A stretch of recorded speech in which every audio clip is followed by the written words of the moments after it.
Here I am. Sorry, long day today. I'll tell you, it's been nonstop. I have not had a break all day, but it's good to finally be here on the second to last CAF update for 2021. Good evening, Matt and Mikhail, Mr. Easy Go Lucky, Nick Barucci, Goo, David Matheny. Nice seeing you as well. Boy, lots of conversation going on in the chat before we got things started today. So good to see everybody. Tony Brischler, nice to see you. And Chris Norick. Boy, everybody's here. Harry. All right. And Jeff Wedding. Nice to see all of you. So yeah, busy day. Just trying to get last minute stuff done before the holiday, of course. And as it turns out, everybody in the house is sick except for Gwen and I. So I was running errands trying to find COVID tests, which just don't exist apparently anywhere in the county that we live in. I don't think anybody has COVID, but I don't think we're going to end up going to my mom's for Christmas Eve like we do every year, where we usually go there the night before, have dinner, hang out, do some family stuff, and then open presents the next morning before hitting a few other places. So I think that's out. So we're not going to expose my mom and my aunt and whatnot to whatever the rest of the family has. So it'll be a different Christmas, that's for sure. But I talked with my mom today, and I'm gonna meet her, and we're gonna exchange gifts early, and so that people have all the proper gifts, and then we'll do some kind of a live gift ceremony on Christmas morning.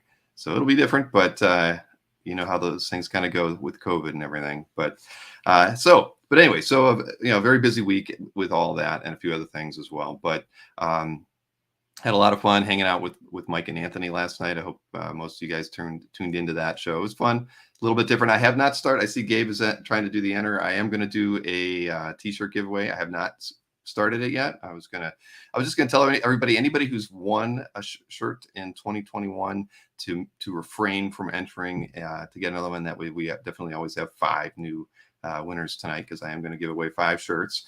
But I haven't clicked the start button on that thing yet. But yes, it will be very soon. So yep, good call. I agree, Goo. It's better to be safe. On this one with me and my mom is. We definitely can't have her getting sick. She's in her 80s now, and we talked about it today. She's bummed and everything, but we'll make it up for it one way or another. And hey, Ron, nice to see you. Ruben, nice to see you as well. Let's see. So that's all. So it's just been a little bit hectic, and I've been behind. I literally emailed the link to the studio for Chris Norick and Nick Barucci minutes before I started today. So now I'm really, really, really behind today. But I did want to thank Jeff Wedding. Jeff Wedding was responsible for some flowers that got sent to my brother's funeral last week. And it was really nice to see this as I walked in the door. It said, "For Bill and the Cox family, and memory of your brother Stephen, with sympathy and love from your comic art fans family." So I really appreciate that, Jeff. Definitely changed the mood immediately, at least for me, upon walking into that. So thank you so much for that. And I've gotten quite a few Christmas cards this week. I don't have all of them here at my desk, but a nice one from James Siegel and family right there. Look at that. Lovely family pics there. And I got a card actually from Jeff today as well, which I knew it had to be Star Wars related when it said "a long time ago on a holiday far, far away" on the back. And of course, very nice. I like that very much. Thank you very much, Jeff. I appreciate that. Yes, we're all looking forward to 2022. Things can only get better. Isn't that right? All right. So everybody should hit like. I know, and Nick, you haven't said it yet, right? Or maybe you already have, but hit the likes. It always helps out. But I'm going to start the giveaway and the exclamation point enter right now, so everybody can do that. But just remember, if you've already won one or have one on the way, I had 5 people win shirts last night, and I've got those orders all placed, so they should be getting shipped out sometime probably after Christmas. But if you've already won one this year, refrain from entering. And here, I think it'll do an announcement in the chat when I turn it on. Let's see. Yeah, there, at least it's saved. And there it goes. It's out there. All right. So as everybody remembers, when you want to be entered in the opportunity to win a t-shirt here on this pre-Christmas show, type exclamation point and enter in the chat, and you will be entered in the giveaway, which I'll probably do before we get to the actual CAF update, which I'm going to do last tonight, because I've got a lot of other things we can well, not a ton of other things, but I just wanted to do some fun stuff before we got to the meat and potatoes of our regular weekly CAF updates here. So first off, what I wanted to start off with is the mailbag, because I actually have 4 different things I have to open up during the show today, and I'm curious about them all and want to see them all. So it's so I was told by one of the people today I should go smallest to biggest, at least as far as my impression of which ones are the smallest to biggest, because who knows what's in the boxes. But so we'll start off with the smallest package, and let's see here. Let me get that out there. So I can leave that exclamation point and everything on there, so everybody popping in knows we're doing a giveaway for 5 shirts tonight, everybody. So please do get your name in the running. There are 15 people entered into it already, and so yeah. See, look, I made a little mailbag graphic there. So this is the package that arrived today. It says "Do not bend." It was shipped from Union City, California. Marcus Way, actually, you can see right there. It did come postage due, Marcus, and I've already put it in the mailbox, so don't you worry about that. But no art, just some nice big "Do not bend" stamps. So I like that. All right, so let's see. Oh, I got my knife. Where did I put my knife? Ah, there it is. All right. So I would hope that all of you are prepared for the holiday. I am completely done. I don't have to do anything tomorrow outside of visit my mom and swap some presents with her. I did get out to see the Spider-Man movie. I hope everybody else did as well. I went to see that with Maureen and the kids on Tuesday. I did enjoy it. You know, there was I know a lot of people think it's the best Spider-Man movie. I feel like I have to see it a second time before I can really say one way or another if how I feel. I mean, it was really good. It was pretty much exactly what I expected it to be. But it was almost exactly what I expected it to be. That's why I want to see it again. I kind of expected the certain things to be in the show, and also I'm not going to give any spoilers, but at any rate, I want to see it a second time. So I'm going to definitely set aside some time, probably after the first of the year, to get out. So what do we have in this package? We have let's see, we got the trade, the Daniel Warren Johnson, a Beta Ray Bill with the intro by Donnie Cates. Oh, and thank you, Marcus. That is awesome.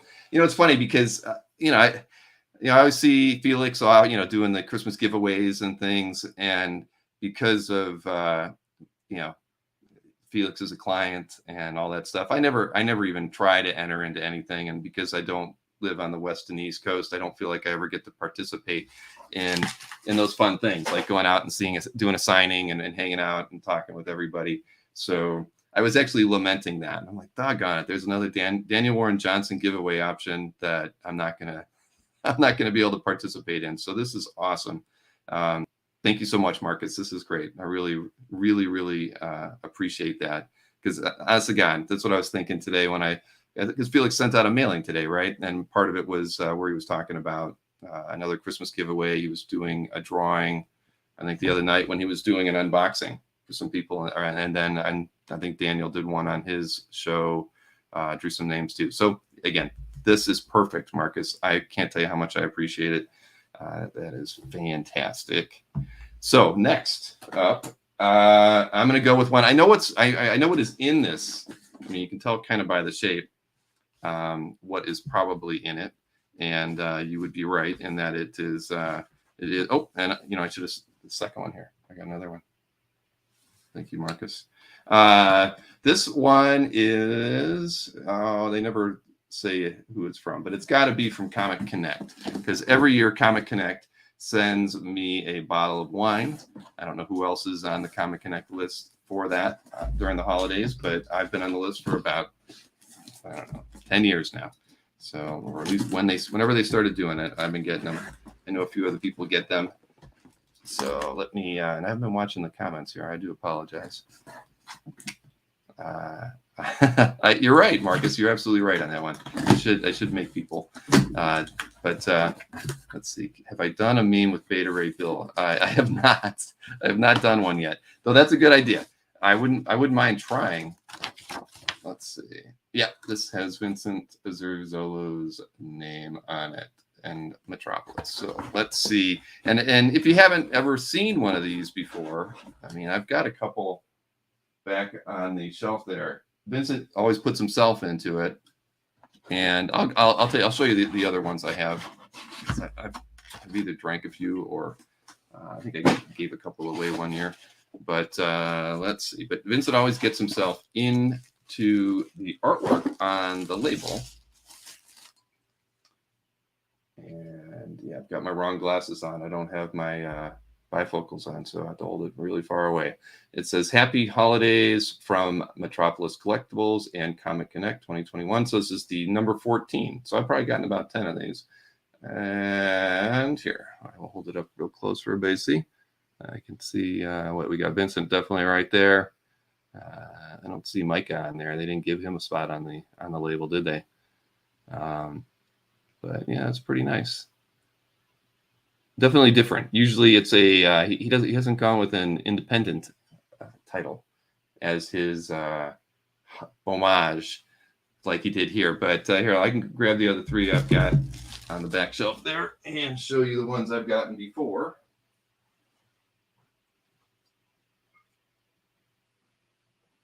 Let's see what we got here.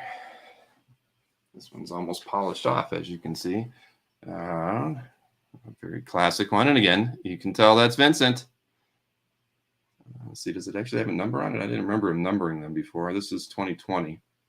So let's see. Then again, wrong glasses. 2018 classic X-Men cover there with, again, Vincent as Wolverine.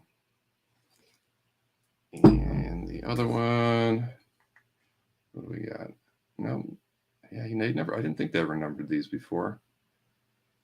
Let's see. So here you go. Vincent was mainlining on that one right there. Classic DC cover. Look at that. And usually there's some kind of, you can see on there it's got the bottle, and then it's kind of their thing. They've usually done some kind of visual effect like that where they repeat an image on the bottle. So there you go. Thank you, Comic Connect and Metropolis. I appreciate it. I've got to take these to a party. I actually got to participate in my first gift exchange over the weekend. As I told everybody who was in the exchange, it was organized by our great participant in the chat and on many shows, Mikhail. I had a lot of fun. And the thing is, that's why I end up with all this kind of the bottles and stuff. We don't do mixers here at CAF HQ at the end of the day, right? We don't get to hang out, and so I've never been a part of any kind of a gift exchange before. It was pretty cool. So I hope to do more of those in the future. All right, and I see everybody's doing the enter as well, so that's good. Now what do we got? We got 30 people entered already, and Trevor Henson, thank you so much for becoming a new member of the channel. And I'm sorry I missed that when you did that. And Ron, thank you for the super chat. I appreciate that as well. All right, so what we got here? I got 2 more boxes. Now this next one, I think I got this on Friday last week, so I've been waiting to open this. This is from Neil Adams, and it was from the Neil Adams sale that I did. What was that? About 2 weeks ago. So I told everybody that I wanted to get a sketch from him, and I also wanted to do one of those mystery boxes. So they were very nice and actually gave this to me. So I guess I haven't really gotten the final numbers on the sale that we did for them, but I know they had quite a few mystery box sales, which was nice. So I was kind of hoping that was going to be the case, because I know a lot of some Neil stuff, or most of Neil stuff, is going to be kind of pricey, but mystery boxes are cheap. And you get a drawing. So that's why I kind of promoted it a bunch, and I just haven't heard back on how many they actually did sell, but I heard it was a nice amount. And I think he did about 30,000 in sales during that show. So they were very happy, and we talked quite a bit after the show before they had to go, and they said they wanted to do another one. So we'll probably do another sales show with Neil sometime in 2022. They said that they would approach it a little differently based on what they saw sell at that show, which I don't know. I think they were leaning towards the idea that more published stuff was better, but I'm sure we will all chat about that. Yeah, mystery wrapped up in a surprise. Got that right, Marcus. All right, so what do we got in here now? I mean, I assume everybody has seen the, should have, again, it's a red box. If you haven't seen it, if you've not watched Neil's shows, they usually have a stack of these, and you get your pick of a character sketch, and then they pack it full of candy and trade paperbacks, the art you're getting, and I don't know what else, some comics. So we'll see. This is my first. I've not never picked one up before. Let's see. So I've got a signed Civil War comic by Neil. Very nice there.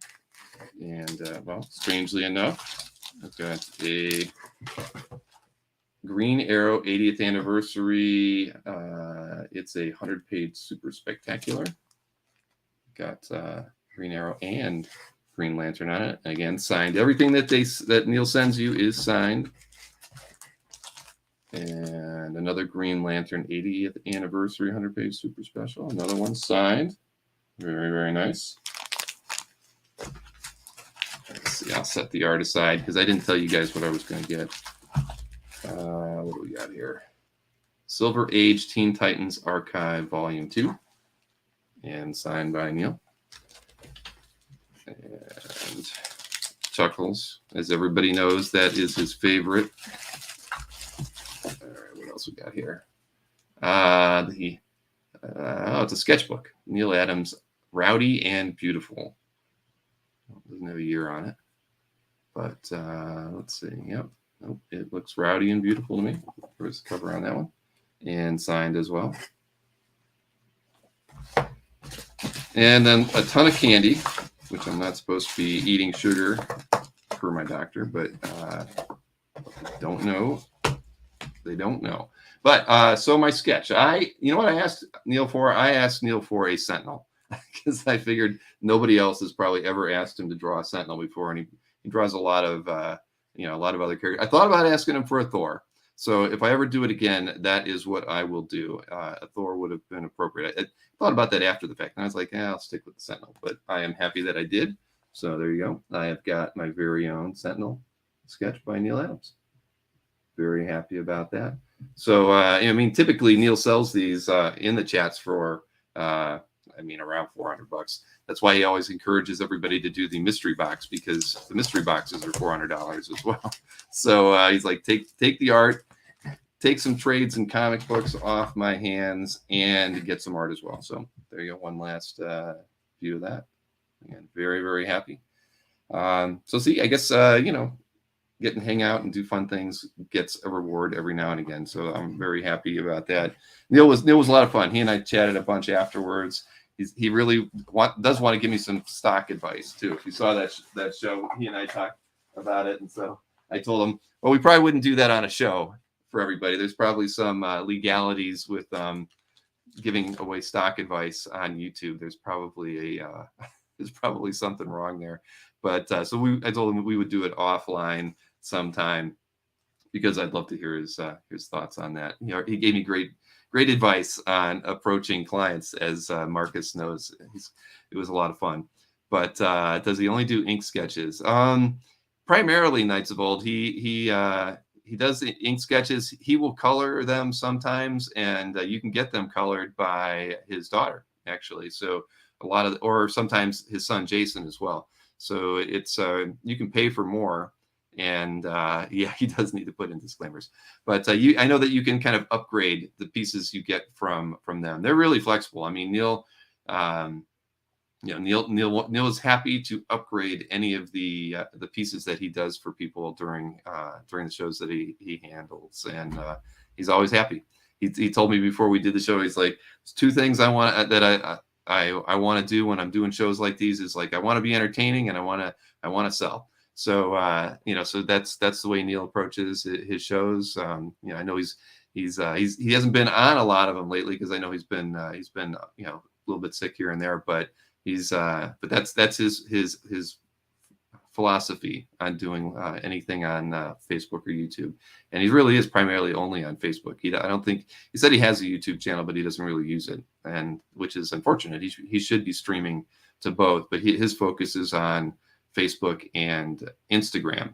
So and they actually use 2 different cameras when they're shooting and everything. So, but yeah, it'll be a good time to have him on the show again.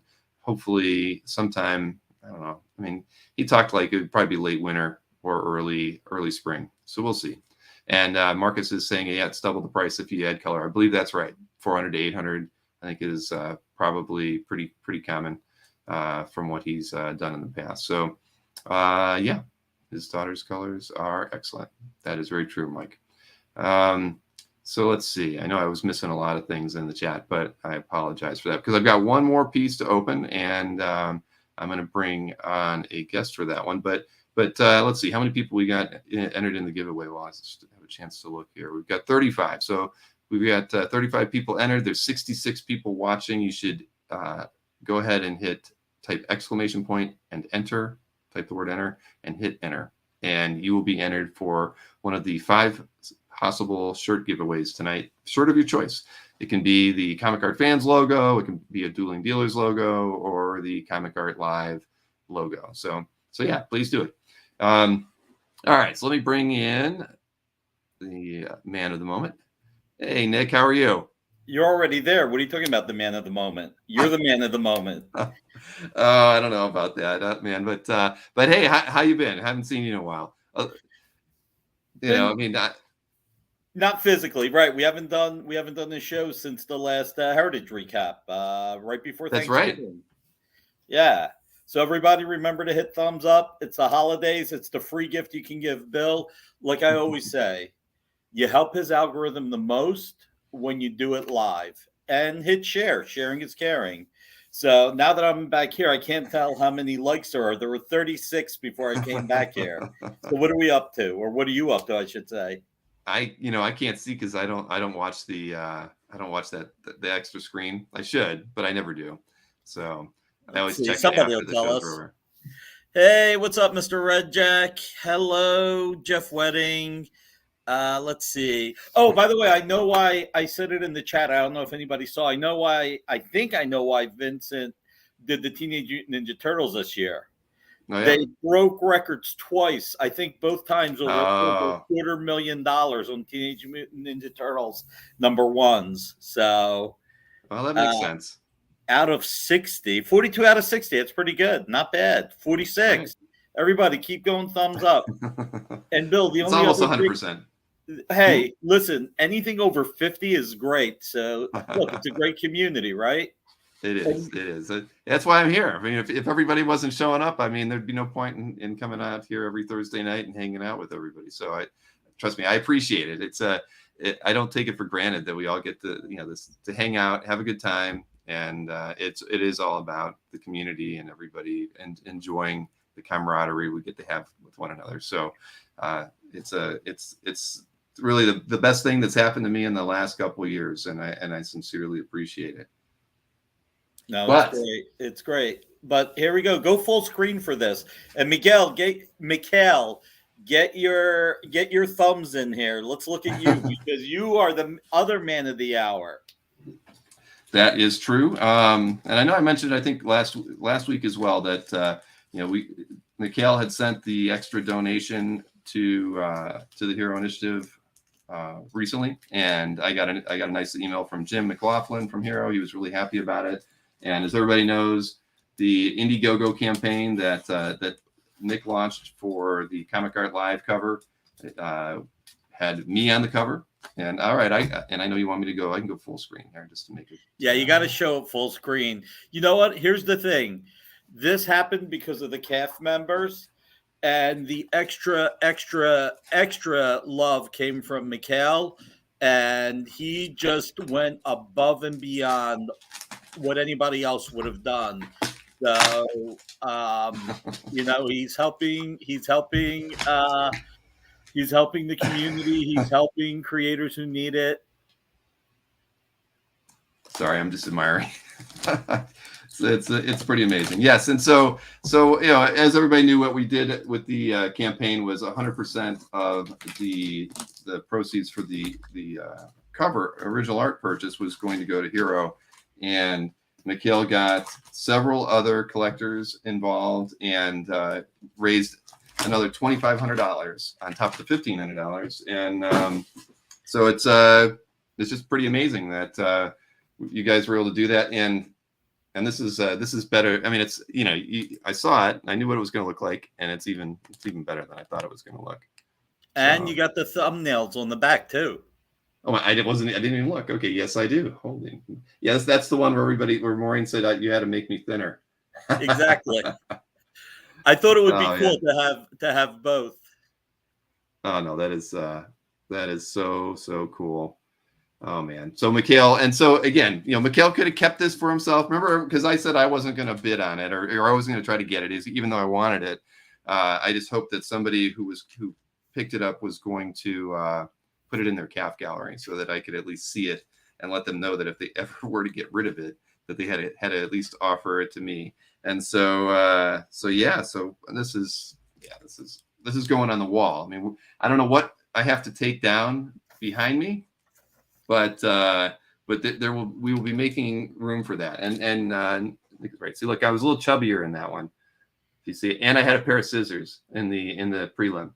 So we changed that to the sword, of course, since I used that sword when we took a few pictures to set that up. Wow, that is just amazing.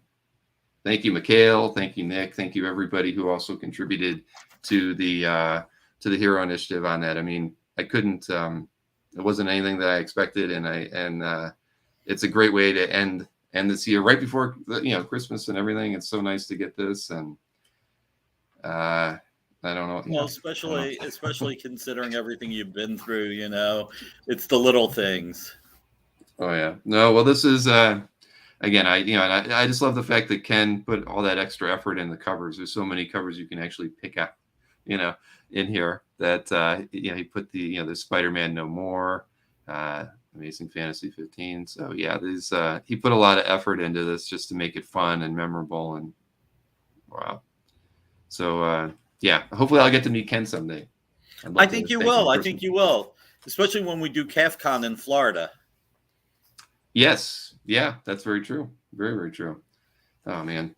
So thank you, everyone, and yes, I don't know. I think the Adam Hughes is going to have to go. One of them. The Adam Hughes is going to have to move, not go. Yeah. Just move. Just move to a new location in the house. Wow. No, I mean that's awesome. Thank you, everybody, and Nick. I mean, and to you as well for making it happen. When we talked about it first, it was for the May 2020 show, and we just couldn't make that work. But I'm glad that we were able to kind of put this together and have it all come together now. So, and we should let everybody know that the campaign, we did extend the campaign a couple weeks. I mean, it's the holidays, so we knew we weren't going to get any printing done or any work like that. And as everybody knows, I got really tied up for much of December with all the things that were going on in my life. So I wasn't able to really kind of remind everybody and promote the Indiegogo campaign like I should have. So Nick and I just decided we would run it through just into I don't remember the exact date, but I know it's in the first week of the year.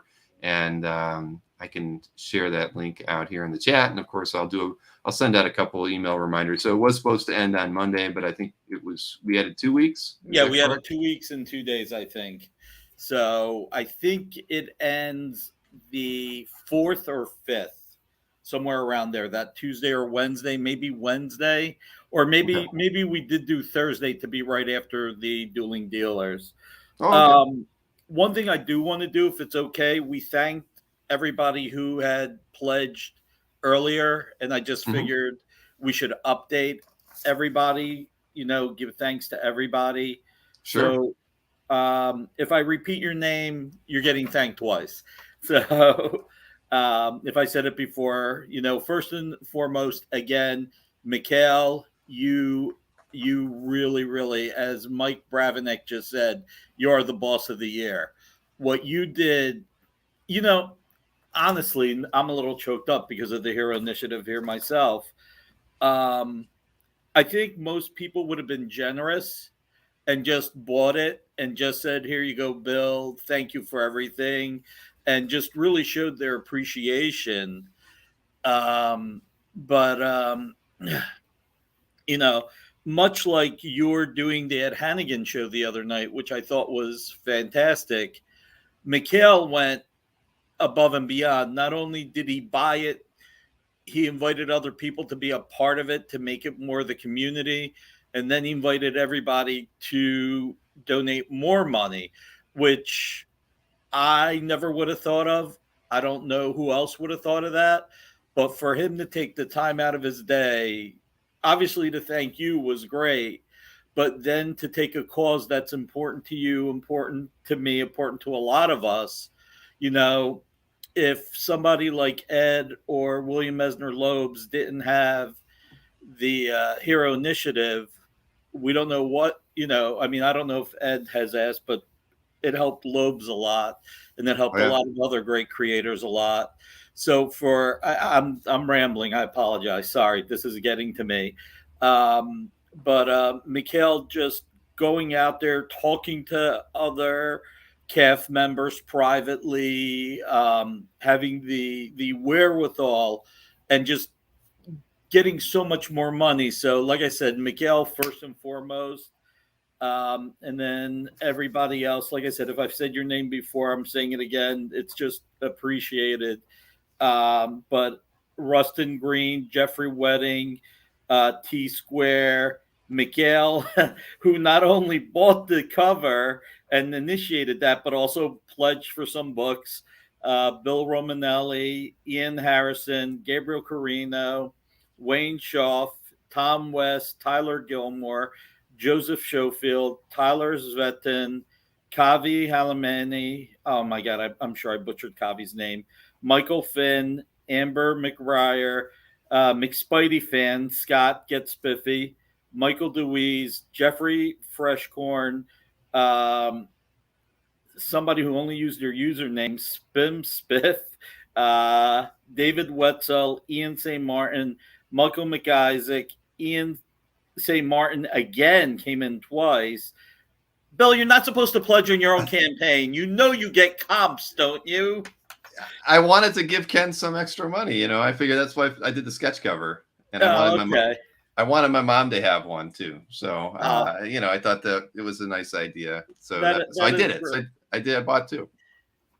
Let's see: Marcus Way, Jason Husa, Alan Mayo, Robert Saucier, Todd Mason, Tom Burbine, I guess used just their screen name, Matthew Moore, Pat McDaniel, Paul Behrman, Jason McAdams, James Peterson, and I think it's up to Mikhail to name everybody who also just donated money. Feel free in the chat.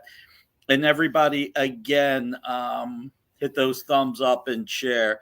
Let's see. Time out of my busy art buying schedule. Honestly, I only did what anyone would have done. And now Nick must have envisioned this community engagement when he spearheaded the covers. Mikhail, I'm telling you, you took it above and beyond what I ever would have thought. So you're seriously a star, and you rock, and, a lot of goodwill to you. But I wish I could take more credit, but it was Bill's idea to donate the extra money from the art to the Hero Initiative.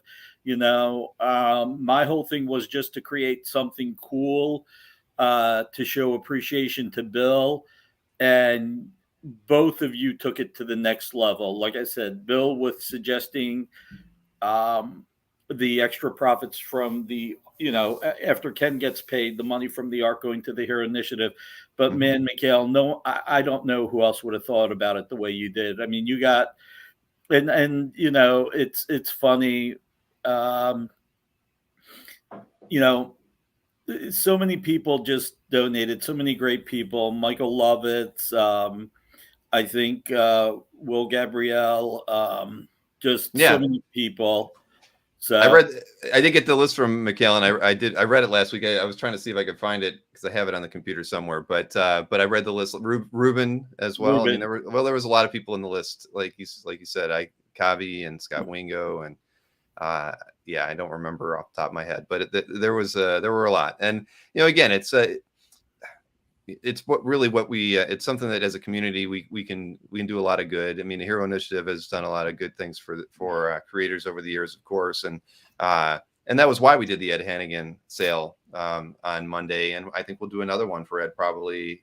I don't know. It could be again, it could be 3 months from now, but they were very happy with how everything went as well, of course, and it's looking at those things and trying to do the right thing. It's really. Absolutely. Wait till after January 15th, no matter what. Let's see what that G.I. Joe cover goes for. Let's get the value of his art more. Right. Well, that was something we talked about as well, because in doing that first sale, we didn't, there were some things we weren't really sure how to price, because he hasn't had a lot of stuff out there on the market before. So we priced a few things, I think, right where they were supposed to be, a few things maybe a little less, and a few things a little bit more. But everybody learned a little something from that show, and it was but it was a lot of fun. It was really nice to chat with, and I hate to tell everybody, I haven't finished the final edits on the full interview. If I'm lucky, I'll get it done tomorrow. But if I get it done tomorrow because it's Christmas Eve, I'll probably wait until probably next Monday or Tuesday to post the full interview with Ed, rather than rush it out the door over the weekend when everybody will probably miss it. So probably expect that on Tuesday, just because I don't have an interview planned for that day too. So releasing Ed's interview on that day probably makes the most sense. I think that's a great idea. Yeah, because you've got a creator interview on Monday and then Dueling Dealers on Wednesday, right? Correct. I've got and I'll go over that with the sale. But yeah, we've got an interview and a partial sale. There'll be some art for sale during that chat too, but it's more of a kind of a press announcement, as and a few other things going on with that. But this kind of dovetails into what I wanted to also have you on for, was to talk about George Perez and the thing that I'm putting together for George. I mean, it will be public when I make it. So this, the video clips that are in there, in this virtual thank you card to George Perez, everybody will see it. I think I've gotten probably around 60 so far. So it's going to be kind of lengthy, because you figure most of the clips are between 15 and 30 seconds. But for those of you who have not heard about it, there's George has let us know that he probably might not last another year because of pancreatic cancer, and and he mentioned that he was going to be doing he wanted to do a farewell show somewhere. He actually did one last weekend, believe it or not, down in Florida. I think it was for an anime convention, but there was I know he had a lot of fun. I saw a lot of pictures posted from that, but I know that more than likely it'll probably be a Southern show, so a lot of people aren't going to be able to get to it. I know I probably won't get to go to it to say, to see him one last time, say thank you for everything he's done. So I put together the idea of putting together just one big virtual thank you card. Nothing to be somber about, just like just a little video clip of yourself thanking George, holding up a piece of art you've gotten from him. And I showed a little snippet the other day of just some the images, but a lot of people have been sending in clips. I mean, there's Mark Wade in there, Donato Giancola is a well-known painter. He submitted one. You can see a lot of collectors with familiar faces that are in here. So, and this is just like half of the little thumbnails I could cram into a screenshot. But the thing is, it's going to be great. I've watched probably 3/4 of them, and they're all just really nice. I mean, they're all just thanking George for being George first and foremost. He's the happiest, nicest guy that you would ever run into at a show or out of a show. I mean, he just is, and he's brightened many lives. And I just felt like this would be a good way to give everybody that opportunity to say thank you to him for his career and the time that he's been out there in the public eye as often as he has been. Up until he had the issue with his eye. So it's out there. I'm going to be taking video clip submissions until I'm sure I'll take them through the weekend too. I won't start editing this until next Monday, but I'd asked everybody to have their video clips in by tomorrow night. So the you have deadline. a question from Knights of Old, which I think I know the answer to, but you should answer. Do you have to own his art? No, heck no. I wanted people who were fans of the comic books to just say thank you for his work on the crossover to New Teen Titans, to anything that you wanted to thank him for. You don't have to have art in your hand to say thanks to George. I wanted, and several people were more just the clips I've gotten were just comic readers, fans of George that were just saying that they love love everything he's done for comics and love him, and they wanted to just say thank you.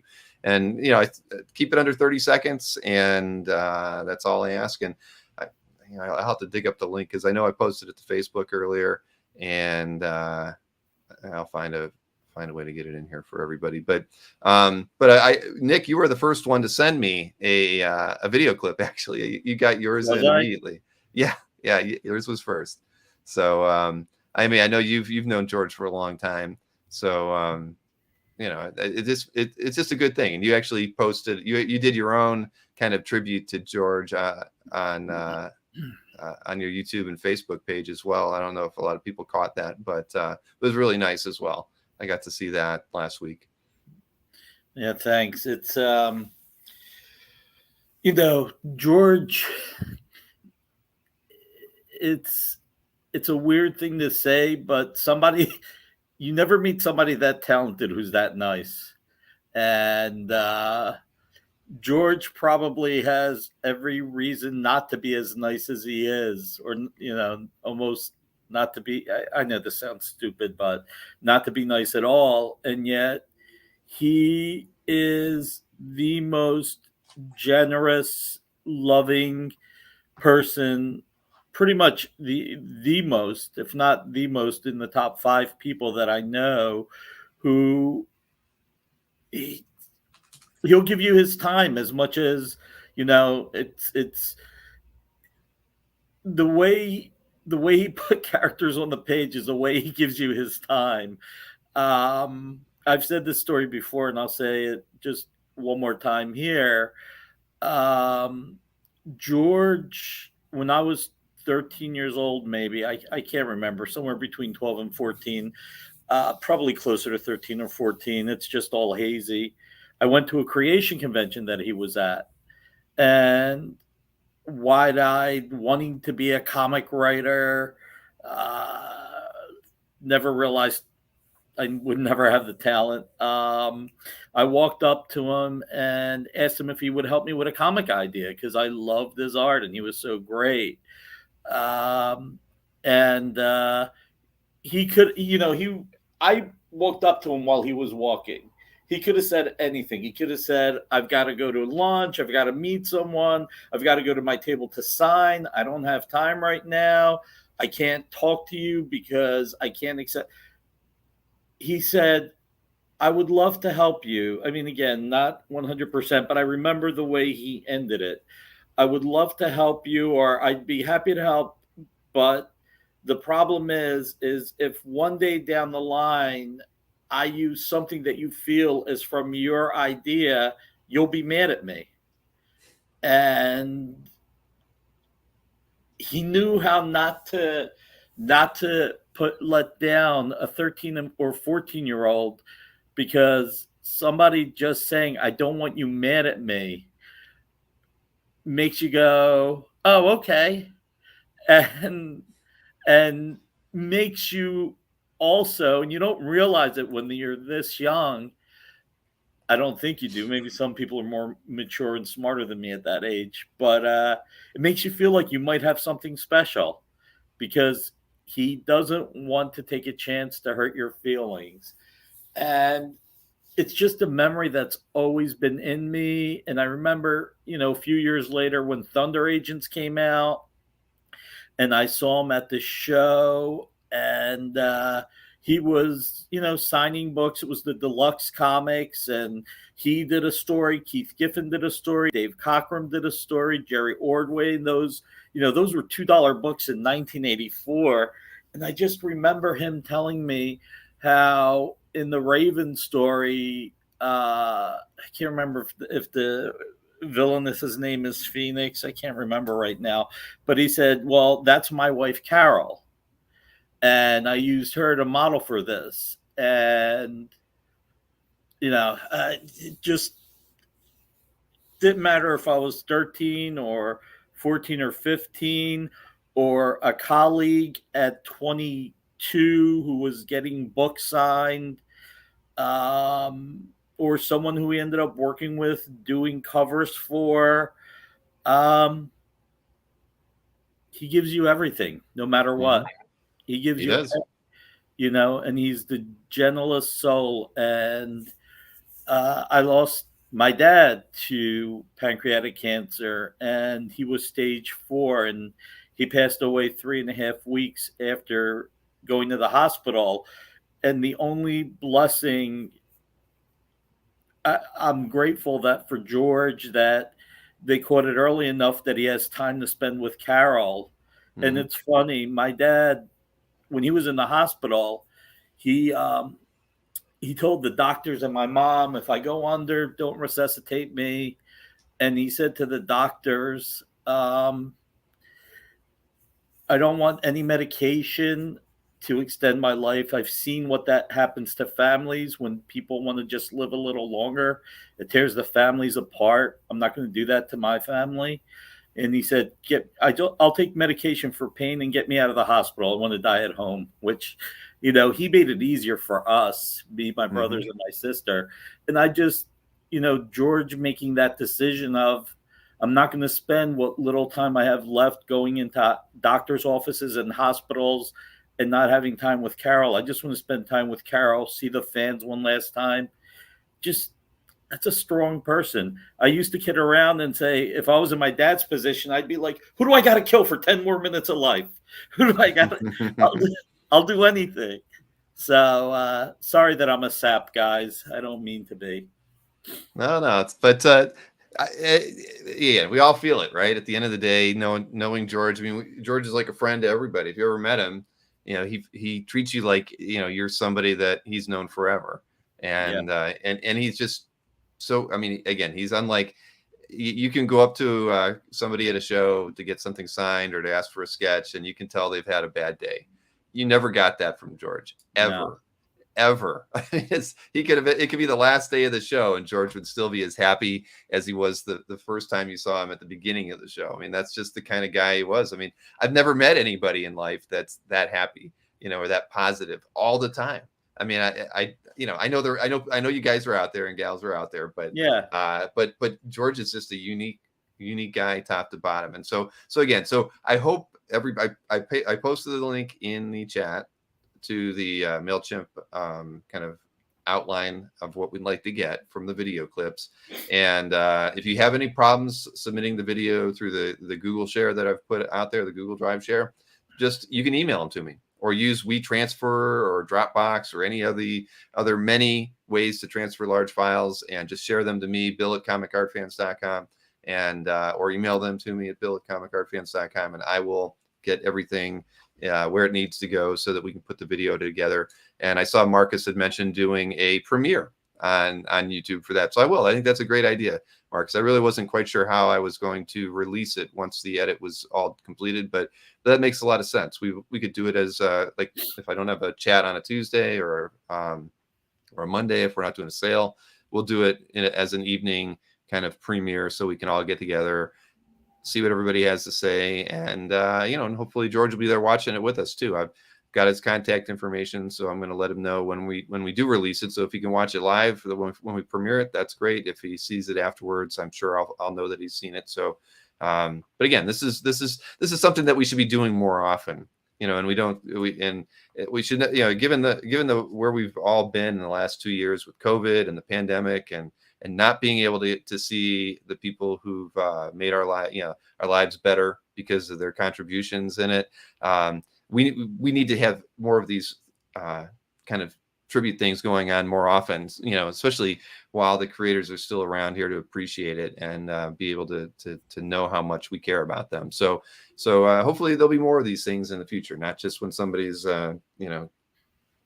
in a situation like George is in, but hopefully earlier than that. And I think, and I would even say, Mikhail and I were talking about modifying some of the things in the best of to do ways of recognition to creators and collectors alike as part of the best of ceremony that we do every year. So that might be something that he and I can kind of kick around, and we can even let you in on some of the thoughts we had, Nick, as well. But at the end of the day, I mean, it's just something. It's the right thing to do, and I do hope I get another 100 submissions before midnight tomorrow. But I know it's Christmas Eve, so more than likely I'll extend this through the weekend because I won't be able to touch the video until Monday. But Bill, see, this is another example of the community coming together.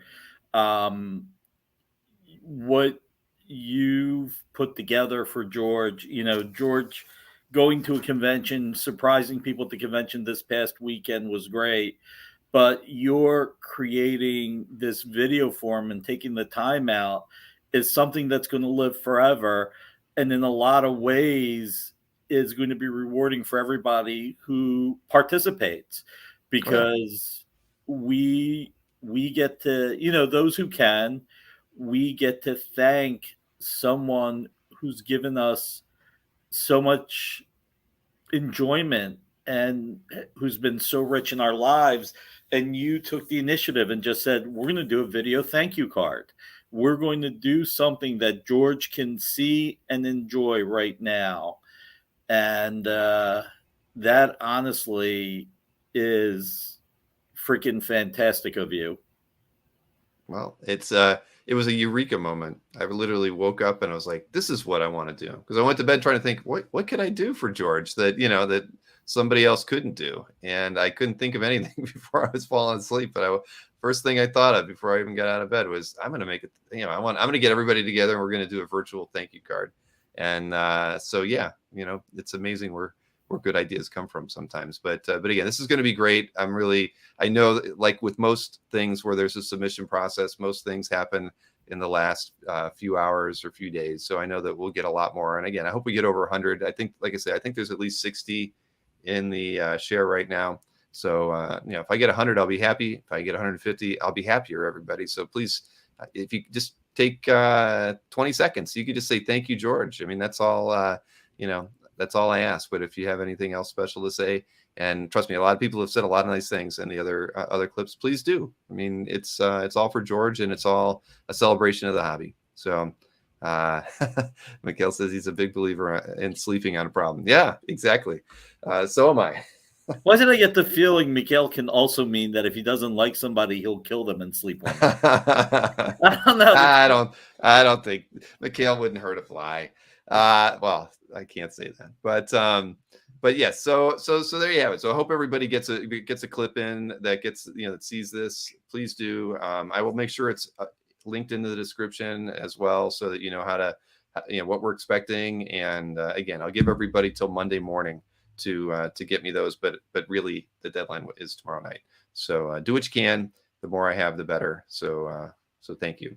And Nick, again, thank you for everything as well. You know that I'm always here for you. If you ever need anything, you've helped me out on so many things as well. So I'm assuming, I didn't think to ask, but I presume that you didn't have a show tomorrow, right? Because it's Christmas Eve.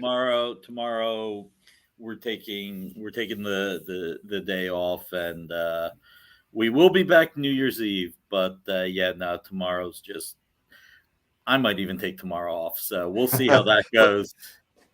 Well, I New Year's Eve is a little bit different. That's kind of a fun party night. That in a way that might be fun to have some collectors together and looking at art. So, but I just had a feeling you weren't going to work Christmas Eve. Nah. I'm not either. I can tell you, after dinner, I am done. I'm good. Well, I can't hang out with everybody's quarantined. Emma's in one room above me. My son's locked in his room, and Maureen's locked in our room. I'm going to probably be sleeping on the couch tonight because I don't want to get what they've got. They all. It looks like the flu. So I take chances. Exactly. But again, Nick, thanks again. Yep. I mean, and again, I got to show this off again. Look at this, everybody. Yes, it's going in my CAF gallery. Yes, it will be on the right on the featured item list on my main gallery page. I actually just moved some stuff around. So I'm going to have to move it around again to make sure that this is displayed front and center. So thank you, Mikhail, Nick, and everybody else who helped make that happen. I really appreciate it. And again, George Perez, everybody, this weekend, please get me those video clips. It will mean a great deal to me and to George and to all of George's fans out there. So get them in. And again, Nick, I won't see you tomorrow, so have a fantastic Christmas. Thank you. You too. I know. Thank you. And I know we'll talk before New Year's, but maybe I should make a guest appearance on your New Year's show. How's that? You're always welcome. You're always welcome. Right. Whenever you want. I would enjoy doing it. I'd like that. You're on now. You've committed. Everyone, have a great Christmas holiday weekend. Enjoy time with the family, and it's thank you all for being a part of this. Thank you everybody who supported the Indiegogo. Thank you everybody who's sending a video to George. This is Bill's baby, but it's going to be rewarding to a lot of us just to see it, all the hard work. Obviously, Bill's doing the hardest work, putting it all together. So thank you, Bill, for that. And, I'm going to thank Mikhail one more time because I really think he rocked. And thank you to all the fans. You know what? Thank you to everybody out there who makes this community so great. You make this the best part of the hobby for me in a lot of ways. Just the relationship with the community, even though it's mostly through CAF and Facebook, and and thanks, Bill, for pulling everybody together. It's just great. So before I get sappier, I'm going to let Bill do his job so he can have the rest of the night. And Merry Christmas to all. Have a great weekend. Merry Christmas, Nick. We'll see you next week. Yep. Merry Christmas. Bye, guys. Good night, Nick. All right. Let's see. What do we got here? I actually have a couple other things going on here. I'll help you, Nick. Watch this. There we go. Nick's got to reach for the toggle there to click off that. But so there you go. So please don't forget about the Perez thing. I really want to have a good showing for him. Obviously, right now, I mean, if I edit these 60 that I've got already, that's probably going to be a 25-minute thank you card. I think so if we can, an hour would be a long time, but we'll work it out. I'll make sure I hit the high points from everybody. So it'll be a very good. Marcus said that Nick needed to prep his sleigh. Yes, very, very good. See, Nick just left the green room, so he missed that. But very, very nice, Marcus. So let's see. Before we hit the CAF update for the week, and probably before I do the CAF update, I'll select the 5 winners of the T-shirts. So to give everybody another few minutes to enter in for the T-shirt giveaway, you can see it right there on the screen. Type ! Enter into the chat here on YouTube or on Facebook. I know there's several people watching on Facebook this evening, which is nice. Everybody on Facebook, just remember the party really happens over on YouTube. And it's not because I don't like Facebook. We get a lot of viewers on Facebook, but over on YouTube, the chat kind of flows a little bit more organically. And you're missing out on, say, 98% of the collectors chatting if you're over on Facebook, because most people are over on YouTube and carrying on their own conversations while we're doing this show. So if you aren't familiar with the channel on YouTube, you go over there, and if you just hit YouTube and type Comic Art Live, you'll find it and you'll find the show. So Lenter won't work, Luvius, but let's see. So just keep that in mind. I don't say that enough, but everybody knows that a lot of the most fun that we're having is definitely over on YouTube because of the dolphin. Yeah, I'll make that do something next time. The chat bot needs to be programmed for that. Anyway, all right. So before we draw a winner and move on to the CAF update, I just wanted to go over the upcoming, basically the dueling dealer schedule, but anything special going on as well. And there was one other thing I wanted to show everybody. This is another Mikhail. He got this little standee posted at SoCal Comics, I believe. and I appreciate that, and it's just helping spread the word about what we were doing with George Perez and the video card. Sorry, I forgot to show that when I was talking with Nick, but yeah, very nice of Mikhail. He's helped me out. He's and like I said, we're talking about doing some fun stuff for the best of this year as well, which is the last thing I'll talk about tonight before signing off. So as far as Dueling Dealer schedule goes, or any sales schedule, the next show I've got is on Monday. That will be with Mannix Abrera from nextcomicart.com. Jiggy will be joining us, so it'll just be the three of us. I thought we were going to have a guest collector on the show with us, but unfortunately they are going to be doing something probably even more fun that evening, and I'm envious because I would have liked to have done that too. But it'll be just the three of us. We will be talking about a couple really cool things going on with Mannix and his career, and a couple really cool projects he's got going on, and we will be selling some artwork. So and I've got a little slide as well. So that'll be next Monday, 9 p.m. Eastern. And again, it should be a lot of fun. Mannix is a really great guy. I love his art. And, Jiggy's always a lot of fun. When we've done a lot of shows with Jiggy during the Comic Art Live cons, as well as a few shows in between. So there's that.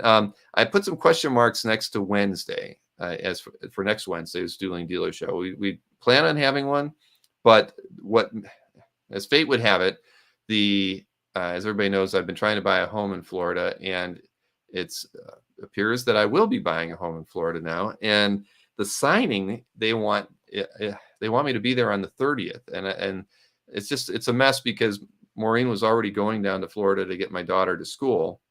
I was hoping that Maureen could sign in person and somehow I could e-sign, but apparently they don't want to do that.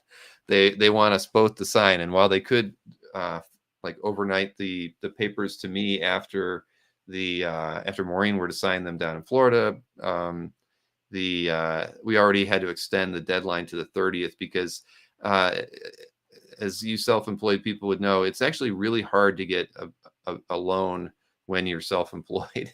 even if you can show that you make it, earn a decent living and everything, they still go through pretty much every aspect of my savings in my life. And so we had to extend it already. So I don't want to extend it past the 30th because we had to extend the contract to get everything finalized to the 30th. So I may have to be down in Florida. So I don't know if that means that we may have to cancel next week's show or maybe move it to the 28th, because I was looking at flights on the 29th. So I'm a little up in the air. I hope to figure that out tomorrow. And as soon as I know, I'll definitely let everybody else know about next week's Dueling Dealers episode and whether or not we'll have it. And then after that, it's pretty much just straight regular shows until our first anniversary, which will be on the 26th of January. That'll be our 55th show. The first show that we had was on the 27th of January in 2021. So it'll be fun to have gotten that under our belt. I know we had the 50th show last night, but actually making it to one solid year will be a good accomplishment. So that's where we're at with that. And as soon as I know about next week, I will definitely give you an update on that. And so I'm going to, one more minute, we'll do the drawing. The other thing I just wanted to mention was the Best of 2021 is coming up. If you're not familiar with that, you can call it a contest that we host on CAF every year. But after the year is over, usually around January 6th, January 7th, we start a submission period where you submit your 5 best acquired pieces for the year. You've seen the Facebook groups doing it. Well, the Comic Ardell mailing list did it before I did it, and I've been hosting it for the last 14 or 15 years on CAF. And so what happens is you submit your 5 best pieces to, I believe Brian Peck has set up 9 categories. And sorry, I saw Ron had a question, but so as far as the best of goes, you 5 pieces, 9 categories. So it's hard. You got to pick 5 pieces you really like that you acquired in 2021, and you put it out there, and then your peers, your other collectors, will vote on their favorite pieces from each category. And there's actually no award, although that's something Mikhail and I are talking about, creating some kind of a physical award. Hopefully I'll have more information about that next week. But so it's just a celebration of CAF, the hobby, and of your required artworks. But the one thing that you have to know, even though the submission process does not start until around the 6th or 7th of January, to make the process really easy, but also it hampers you in this way, is that you have to make sure your art is posted to your CAF gallery by midnight Eastern Standard Time on December 31st, or you won't be able to add it. So if you were to add it on January 2nd, well, you're going to be able to, that piece will be in the best of 2022. So it's all based on artwork that is added to your CAF gallery in the prior calendar year. So if you've got some pieces coming in that you think might be arriving a day or two later and you want to have them in the best of 2021, get them in there, get the scan and post it to your CAF gallery. But do it before the end of the year, or you will have to wait until the following year. It's just in the submission process, we just made it real easy where we only show you the artwork that you added in 2021 as pieces that you can pick to submit to it. So you're really picking a piece out of your CAF gallery to exhibit it. So that's how it works. So just be sure to get your artwork added before the end of the calendar year, and you won't be disappointed come January 6th or 7th when the submission process starts. And we do. I don't know if you Ruben, last year we tried making it a kind of a fun event. I'm pretty sure the actual reveals and everything happened during the show. Maybe I'm mistaken, but I felt like we did it kind of like an award ceremony, and it would have been held probably right around the end of January of last year. And so that's what we're planning on doing again this year, is doing a live reveal of all the winners. And if we get this other thing worked out that Mikhail and I are talking about, it'll be a nice little addition to what we already do with the best of, because we just want to expand upon the concept a little bit and do a little more fun outreach. And again, hopefully have a actual award to go along with it, which we've never done before. Yeah, the cafes. Yeah, I don't know, Ruben. It was a fun. Definitely have to watch that. Look for it. It was I remember the thumbnail had a bunch of confetti on it. It's an image, and I don't think I was wearing a tux or anything like that for it, but I did try to dress up. I know I was overdressed as compared to Brian that night, but so anyways, but plan on it. It will be, if I didn't do it that way last year, it will be done that way this year for certain, where we announce all the winners. Usually it was the top 3 from each of the categories from that year. But we want to add in, Mikhail and I we've kind of been brainstorming on a couple other ideas on some side awards to also dish out as part of the best of. So yes, definitely look at end of January would have been when that was. So all right, I think it's about time to go ahead and draw the winners here before I go over to the CAF update. I see Chris Snork is in the green room, anxiously awaiting to get over and talking about our favorite picks from last week. So let's see, we've got 51 people already entered into the giveaway. Anybody who wants to enter a last minute, obviously there's 69 people watching, so 17 of you have not submitted your exclamation point enter in the chat to have a chance at winning a t-shirt tonight, and there will be 5 given away. So I'm gonna start drawing them, and let's see, 5, 4, 3, 2, and 1. So I'll start picking the winners here. First winner selected is Goo 111882. All right, congratulations. And let's see, second winner is Ronald Shepard. And third winner is going to Brett Mixon. And 2 more here. Knights of Old, very good. And finally, the 5th and final t-shirt winner this evening goes to Omega Comics. All right. So what you guys, the 5 of you need to do is shoot me an email, bill@comicartfans.com, and I will, as soon as the show's over, I'll send you an email with what you need to do to pick out the style of shirt that you want. And send that information back to me and also your mailing addresses, and I will get those shirts out to you probably right after Christmas. So, yep, good night. So we did 5 shirts last night and 5 shirts today. So, and these are all they get shipped from TeePublic right out of the store where people can pick them up as well. Yeah, sorry, David. I know I thought everybody was putting your name in the hat tonight, but it happens. It happens. But congratulations to everybody who won. I can take the little message off the screen now. So, all right. So let me think here. All right. I've got all that out of the way. Now, because Ashton has been seriously ill, he was the first one to get sick. I wasn't able to have him help me at all with regards to doing all the little video clips like I usually do when I'm putting together the weekly report. So we're going a little low tech again, and I do apologize for that. It's not something I'd rather, I want to keep doing, but I didn't have any choice this time around. Ashton will be back on his feet, I am quite certain, by next week. So I've got to set up a couple things here before we dive into the best of, just to make sure that I've got the right screen shares here. And all right, there we go. All right, so essentially this is the period from December 13th through the 19th, and we're going to cover the dealers first and auction house second, then Chris and my picks for our popular picks from that week as well. Now, I think everybody's kind of cruising into the holidays. I mean, we've seen it on Dueling Dealers, sales sort of going down a little bit. It was an overall kind of slow sales week for dealers and auction houses. Dealers in particular had another down week. The prior to this, they had sold $183,000 for the dealers that we track.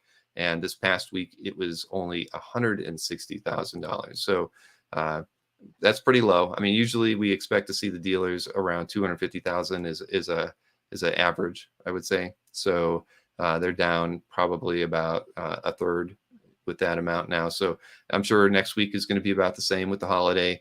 A lot of the dealers aren't doing a lot of updates either, so not a lot of new artwork being posted. And yeah, so hopefully this is probably our low water mark for the year. I bet it's 160,000. Felix came on top last week with 53,000 in sales. He had a pretty big complete issue by Ryan Otley that he sold, which we'll see in a second. Anthony was second, 37,000. Will was third with 1 sale at 19,000 as an asking price. Berkey was fourth, 18 sales and just over 15,000. And then Albert was fifth with 7 sales and just under $12,000 total in sales. So again, pretty low week for everybody. I mean, we're used to seeing typically at least 3 or 4 people over 30 regularly, and not the case this time around. And it is what it is for the time of year. So let me, I'm trying to get to the image here that I wanted to show off to get us started. And yeah, there's just too many. All right, here we go. All right, so, and here. The top 6 artworks that were sold last week. First up was the complete issue that I had mentioned, and it only shows the cover, of course. This is by Ryan Otley. That was the complete issue to Hulk issue 2.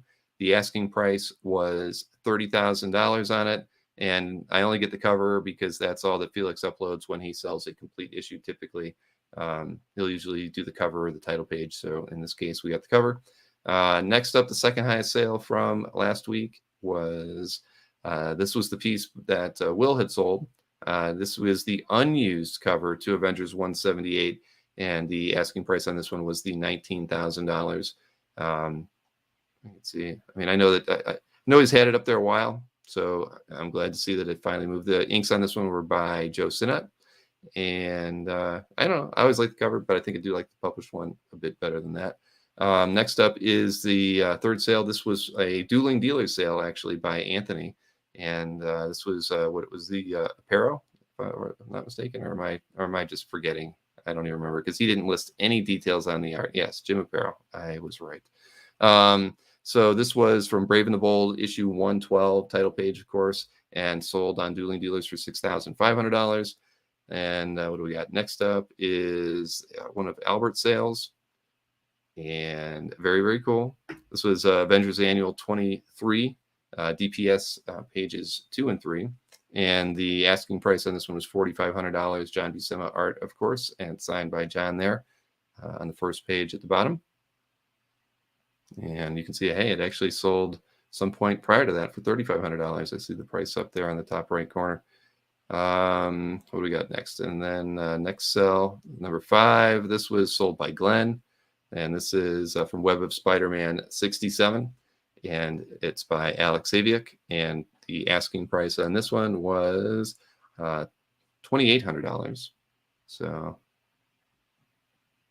as we saw with Ed's handing and sale on Monday, I mean, Spidey panel pages are doing rather well these days. And finally, this one was another dueling dealer sale by Anthony. And these sales by Anthony were during the tag team match against Dino and Jordan, actually. And so this is the cover to Batman 50. And the asking price, or not asking price, it sold for $2,800 during the show. So, and Tyler Kirkham is the artist on this one. So very nice. All right. And so again, but a down week. I will hope that they do much better next week, but it is the final week of the year, so you never know what we'll see, given the holiday. So next up, we've got the auction house results, and again, kind of dismal as well. Dismal if you're eBay and Heritage Weekly, of course, because Comic Link had their big auction and that Tuesday of that week, and Comic Connect had their auction on Monday. So the both of them did pretty well. eBay and Heritage did not do as well. So total sales from that period for eBay and Heritage was just under $240,000, and that was down from $292,000 the prior week. So a pretty steep drop, but eBay is always like that. No sellers really use, well, most sellers are leaving eBay anyway, but during the Christmas holiday and New Year's, they leave en masse. But Heritage really had a very bad week as well. They didn't even hit $100,000 in sales for their weekly auction last Wednesday. And that's not the norm. I mean, Heritage is usually a given to always hit 115 to 135. And they were just under $94,000 in total sales as well. So I don't know if it was the offerings, but they didn't have any. Their highest selling pieces was just over $3,000, which I'll show in a moment here. So let me, let's see. I want to get over to the auction results here. Apologies for having to go this low-tech way of mine today, but it's what I'm left with. So from eBay, the top 3 sales. First was this Teenage Mutant Ninja Turtle, probably just you can see it's for Barbara. So it was probably some kind of a convention sketch by Peter Laird from 1987. It was entitled The Mother of Turtles, and it actually sold for $10,000 on eBay. And the next piece is another Teenage Mutant Ninja Turtle artwork. This is from the last Ronin number 5 cover, and it was at auction. Had 2 bidders and art by Stan Yak, and the final price on this one was $4,000. And finally, a very cool Sal Buscema, Joe Sinnott, Rom Space Knight page, and this one sold for just over $2,000. So very nice. For those of you who liked Rom as much as I did, you would appreciate something like that. I really like that. Joe's classic SIG right there at the bottom. All right, so next up was the Heritage lots. And like I said, they had a down week, $93,978 in total from 179 completed auctions during that last Wednesday auction. So this first one is by Dave Cockrum and Murphy Anderson. This is from Superboy 190, page 10. Final price on this one was $3,360, and that is with the buyer's premium. And similarly, same price here. See, it's not working. There it goes. I can get over here. This is this is from Avengers Annual number 11, page 19. Same price with the buyer's premium, $3,360. You got a nice surfer in there. This is by where was it? Al Milgram and Jack Abel. So very nice there. And finally, this one you can tell it's Grell, right? I mean, This is from Batman 289, page 7. The final price on this one was $3,120, and it's inked by Vince Coletta, believe it or not. So, but yeah, I'd say that's Grell's got away with posture. Yeah, and I can see it right away that this was done by him. So, there is my low-tech view of the eBay and Heritage sales. So, apologize for that, but I will definitely do better next time around. And I did want to give. I emailed with Josh earlier in the week and just said, "Can you give me any tidbits at all from the show or the sale that they had, just to kind of because he never really." They kind of do some kind of their own reporting after the fact, but they don't do a lot, right? I mean, they're typically will just put the a couple of images out there in a press release saying, what the top sales were. So I didn't get a whole lot of data from him, but he did give me enough that I could put together this slide for you. I always update this whenever we do a Comic Link, a recap with the guys, and we're not doing one this week just because of the holiday.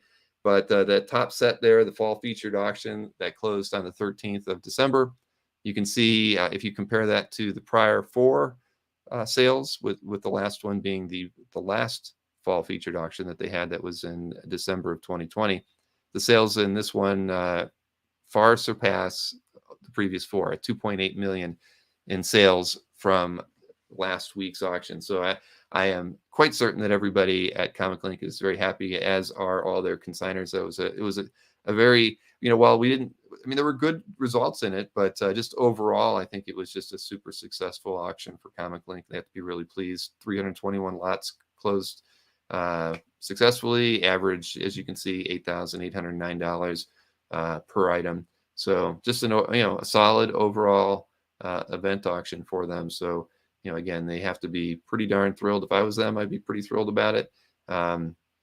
As far as the highlighted ones, everybody knows that the MCP Weapon X was the headliner for their auction, sold for $320,000. And the other 2 top sellers were this Marvel Tales cover from issue 239 by Todd McFarlane. This one went for $130,000. And the third highest sale from the auction was this Strange Tales annual page that was by both Kirby and Ditko. So a rare Kirby Spidey page that you won't see too often. So $100,000 for that one. So, and Comic Connect also had their auction that Monday, and their top selling item was this Gil Kane and Human Summer 1 cover. It sold for $88,550. And the next 2 pages, I think they were the second and third highest sales, but they were the ones that I had picked out from as highlights myself. It was this Jerry Robinson Batman 14 interior page, which went for $25,000 even.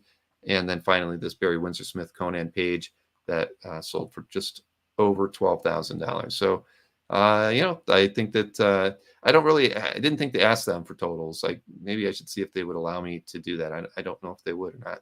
I can't hurt to ask Micah about it though.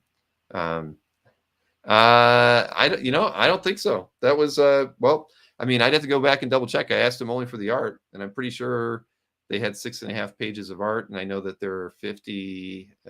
They show everything with 50 on a page, so 321. I don't know. But I'll ask.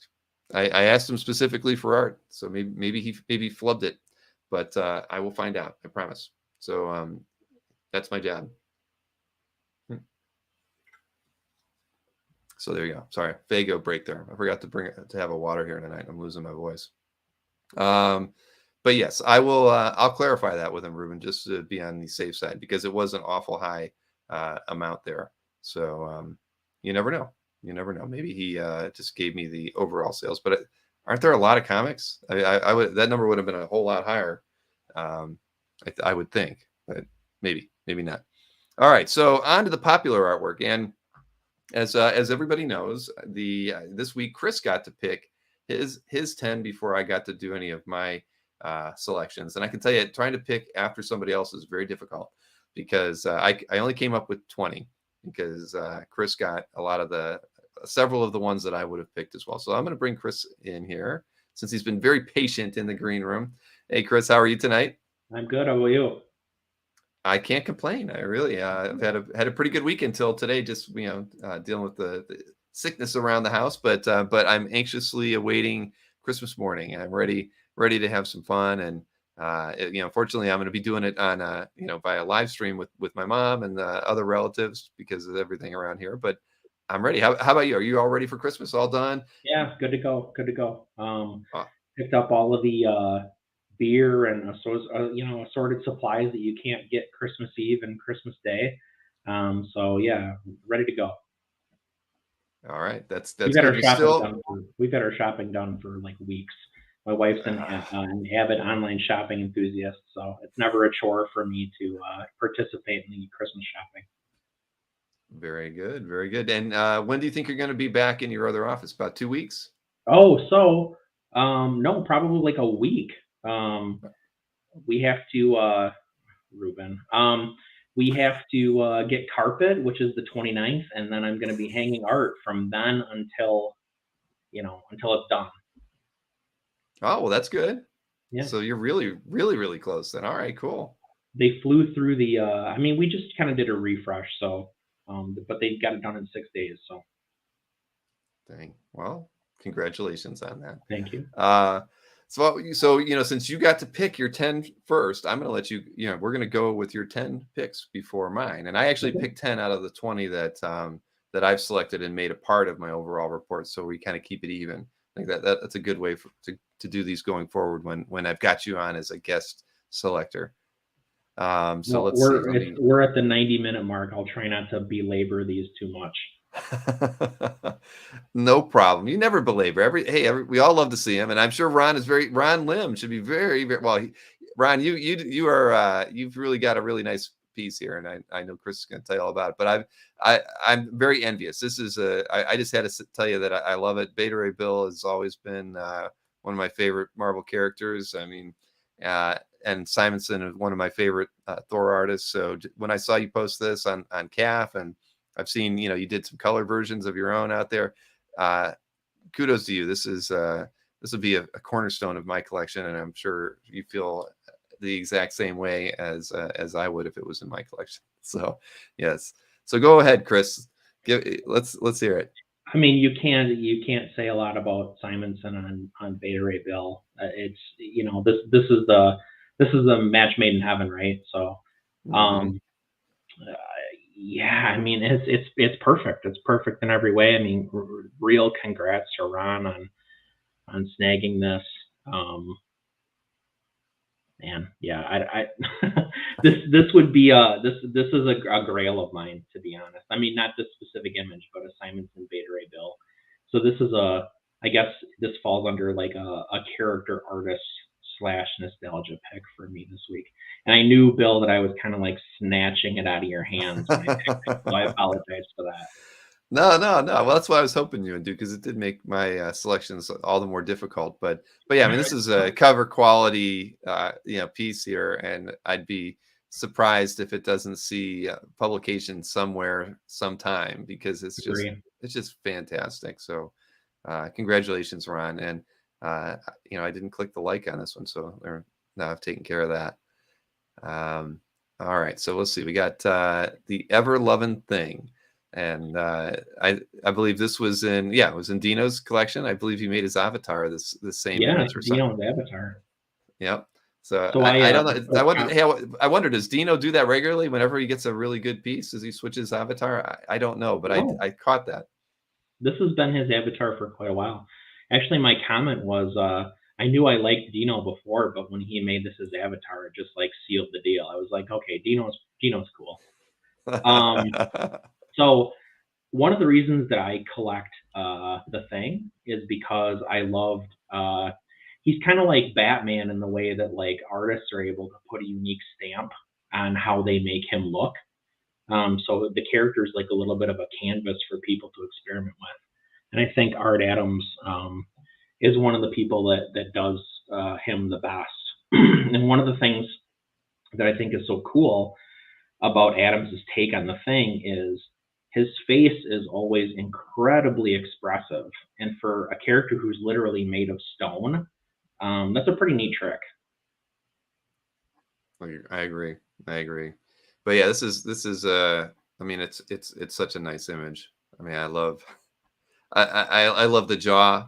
I mean, and you're a thing connoisseur, and so you know, I should never speak about the thing in your presence, but No, I thank you. completely agree though.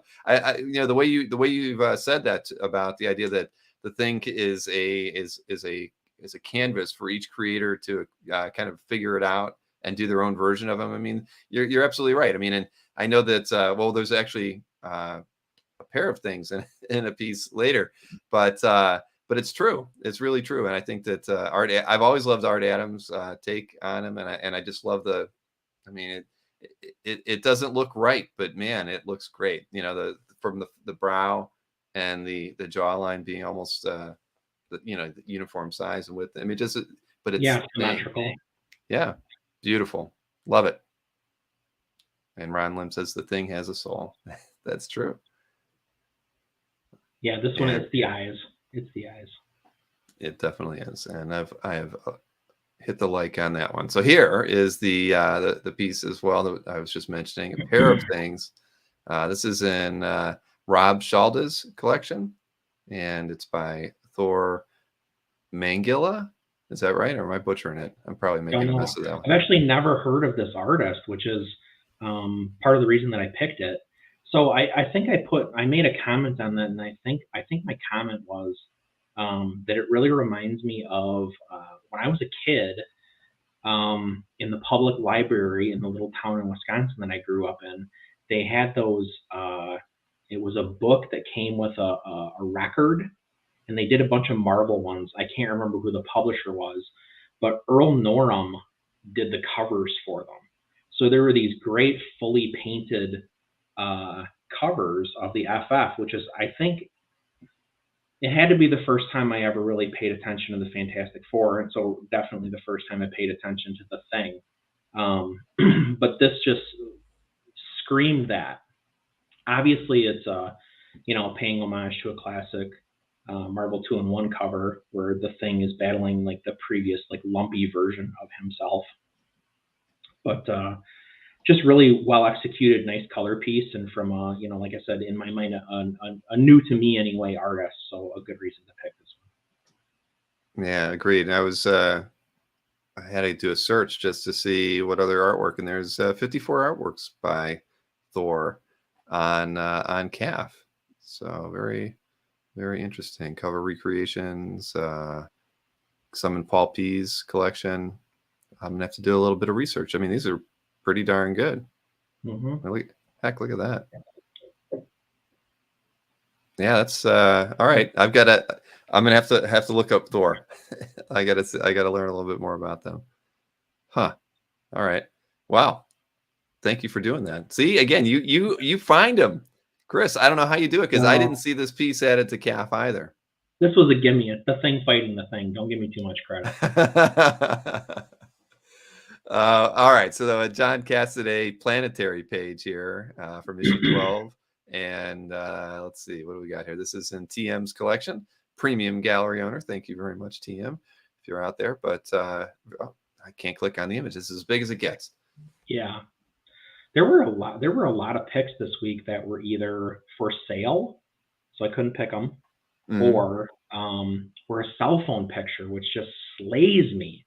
Like there were like 3 or 4 this week that I was like, oh, that's an absolute gimme pick, and it's just the image doesn't work. So anyway, yeah. So sort of a small image here, but a big moment from Planetary, which was a hugely popular series when I worked at a comic store, and I was a big fan of this book. I love the light and shade here, the chiaroscuro that Cassidy worked in on Snow's costume. So important to note, Snow his skin is white, his hair is white, his whole costume is white, his suit, his trench coat, his coat are all white.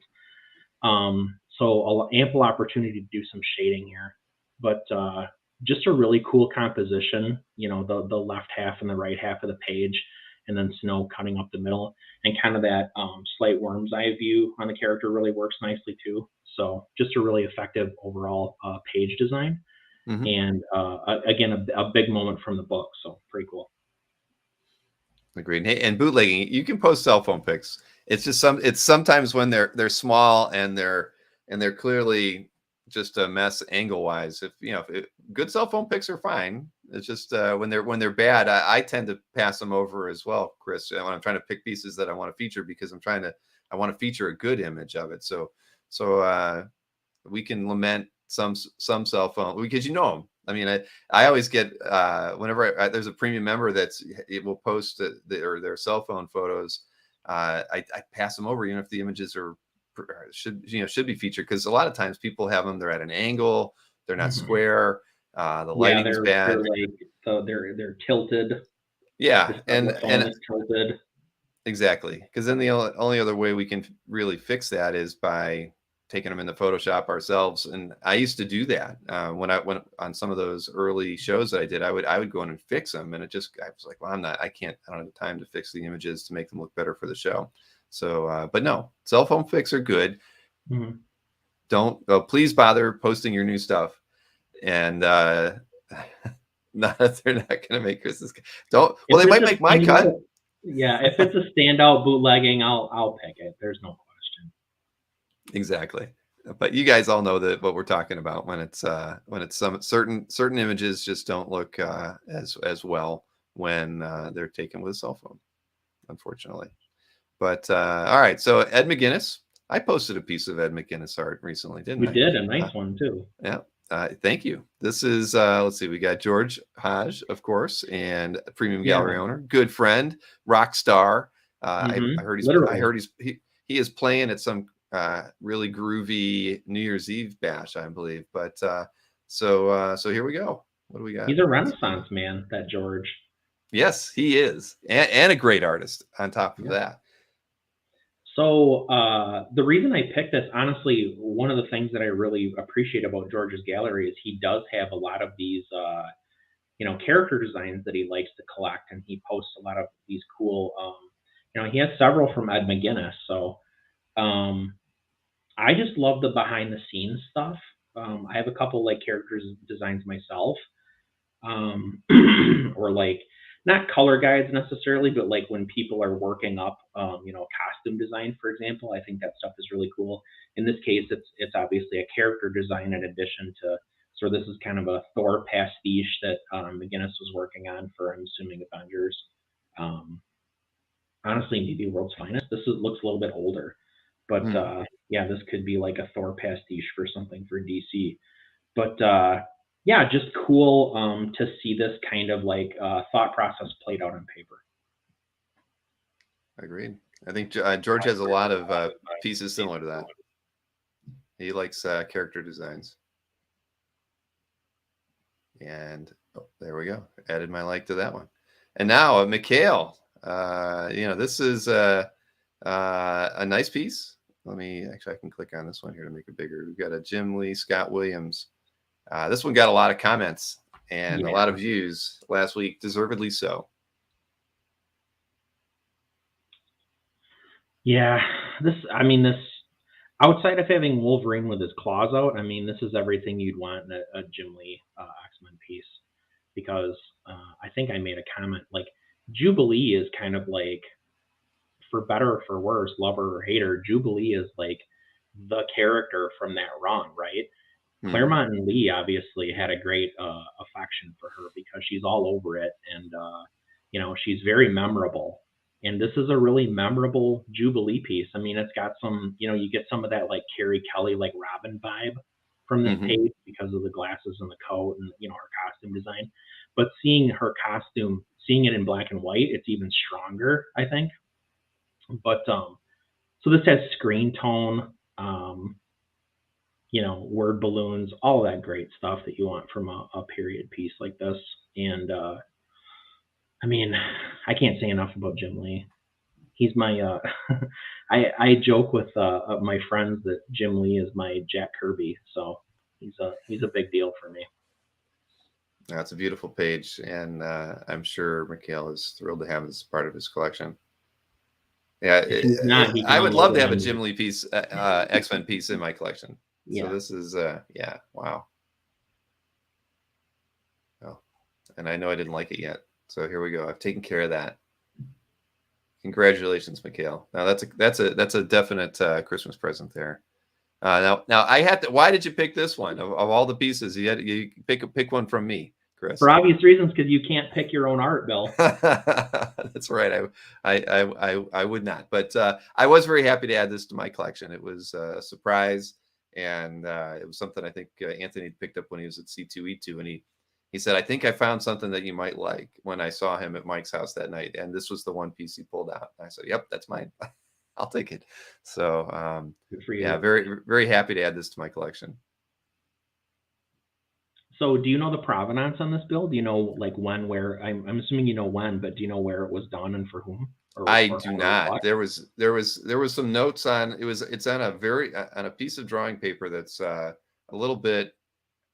It's a very thin piece of drawing paper. It's actually got kind of ridges on it, so got a little bit of bite on it, and it's folded over so to be the size that it's at, which is about like 12 by, well, it's probably more like 11 by 14. So the page would have been like 11 by 28, and the notes on the back don't really give it away. There's some reference to Fantastic Four, because if you can kind of see some notes up here because you've seen it through the back. It says like FF something, and so I don't know. I wish I knew more about it. Anthony he knew nothing, of course, but no, I have none other than the fact that it's I remember when I showed this, Ruben also felt it was probably an early 80s piece, so 82, 81, yeah, just based on the signature alone.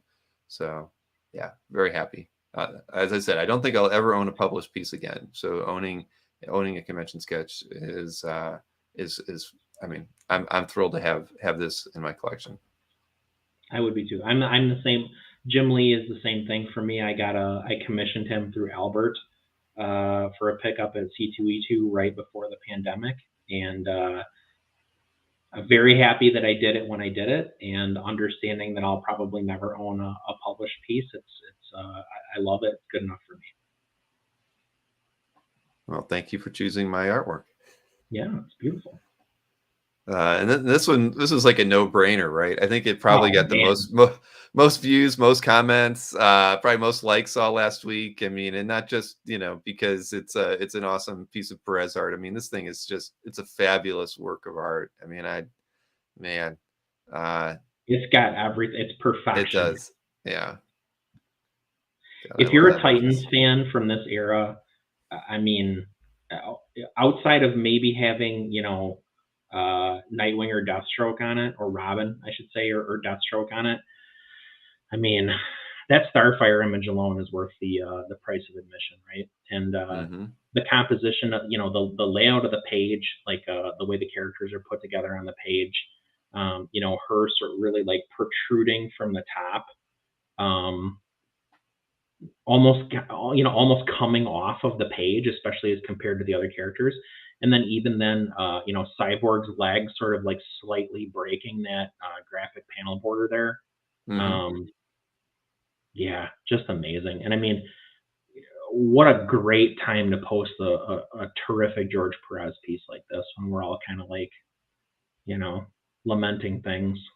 Exactly. No, this was my like number one piece of art added to CAF that week. I mean, I went back and looked at it a couple of times, so I inflated the view count on it. I will admit, because this was what more do you need to say about it? It's just a fantastic image, and I mean, and Marcus, yeah, yes, exactly.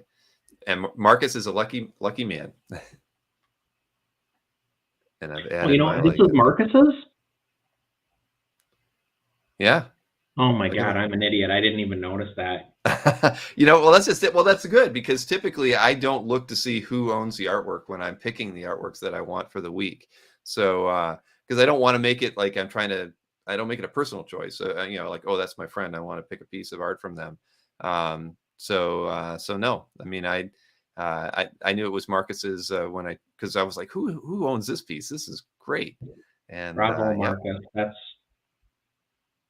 They don't get any better. I mean, I literally cannot think of a better Titan splash.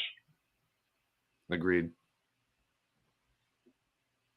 All right, so we got 2 more pieces here from Chris, and we got this Mike Allred piece, and this is in Anthony Lianos from the Land Beyond. That's the name of his CAF gallery, and but Mike Allred, it's graphic music number 4, page 17. Got Madman in it too. Yeah, I thought it was cool to see some of this like proto Madman art. Yeah. You don't see a lot from, this era of Allred's when he's still kind of, I mean, he's definitely got the chops, right? And this looks great. His inks are terrific, like they always are. But, you can see it's still a little bit rough and ready. He's learning the craft. So, somebody who wound up becoming a legend, seeing something from early in their career is pretty cool. Mhm. And that bottom panel is just, it's an awesome panel. It is. It is. Now, Allred's such a good storyteller. I've always, he's one of my favorite artists. He's a super nice guy, and but he is so talented. I mean, this is a lovely page. Wow. No, and a good pick. I would have picked this one as well. All right. Let me give that a like as well. And we've got one more here. This is from Travis and Richard Friend. So this is from Wildcats. Yeah. So a bunch of pages, well, not a bunch, several pages from this run have been posted on CAF in the last few weeks. Mm-hmm. I think Richard Friend actually parted with a few pages. And this is, I believe, one of his. I can't remember. I think this is his and not JD. But for me, this was actually, maybe this is a Travis. Yeah, it's Travis. It's Sheree and Friend. Mm-hmm. So this was a seminal book for me. I know Fish likes to give me crap that I don't care about much about nostalgia, or I claim not to. But this is a nostalgia pick for me. Travis Sheree was like a huge deal for me when I thought that I was still going to get into illustrating comics. So this is a Wildcats. Him on Wildcats was formative for me, I guess, and probably also around the time that I realized that if people were this good at illustrating comics, that maybe I had no business doing it. But nothing particularly like stand out here from like storytelling or whatever, but it's just so like incredibly well rendered and drafted and inked and all that kind of stuff that for me anyway, this was a gimme pick. Yeah, no, that's it's a beautiful page, and like you said, I mean, it's just so well. Every panel is just fantastic. I mean, so well rendered. They were, and I've always liked Friends inking, and Richard and I talked at one point. We were talking about doing some kind of an art sale, so maybe we ended up not following up with it. So maybe he did decide to let a few pages go in whatever way he chose to do it. But yeah, very nice. Let me get. Did you spend any time around Travis when you were doing Big Wow, Bill? I did. Yeah, we hung. Well, I mean, I don't know. Back then, I was not the outgoing guy that I am today. Still, but yeah, I mean, we went to the winery every show, so I got to kind of hang out there and spend time with them.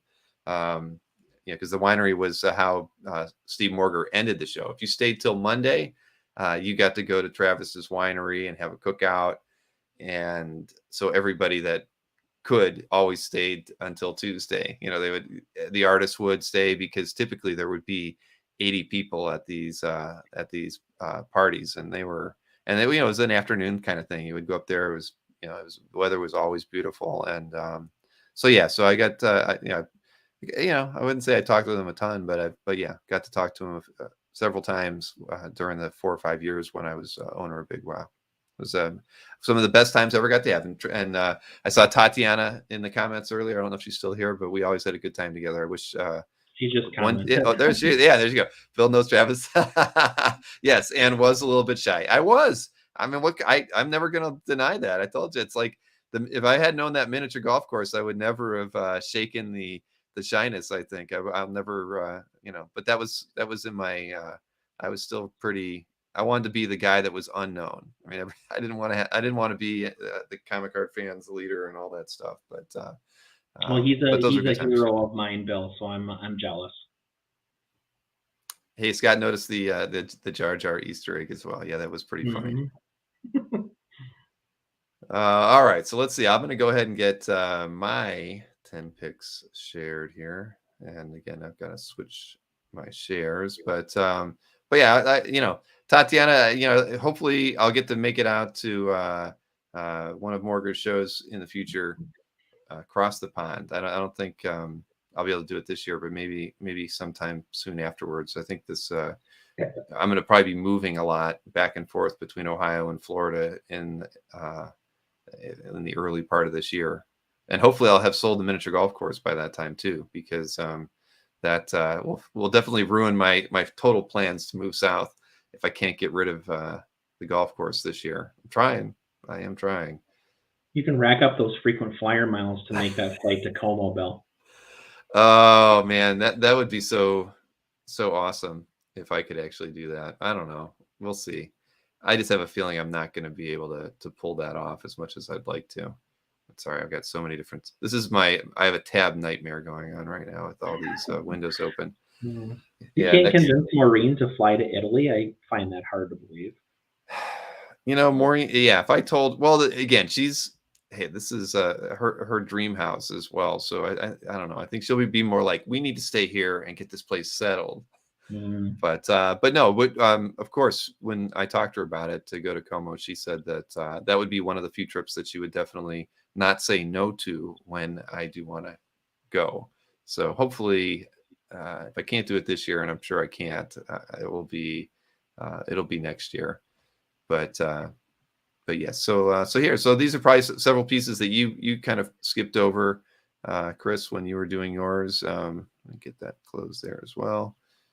Try to get this as big as I can get it. So, I tried to mix things up between Marvel and DC and put a little bit more thought into things. And again, I did pick 20 pieces. If you go onto the site to see my full report, you'll see all 20, but I'm only showing 10 here. This is from Brian Ketterer's collection, Avengers 78, John Buscema, Tom Palmer, and just a great period piece. I mean, this is like Buscema at his best, I feel.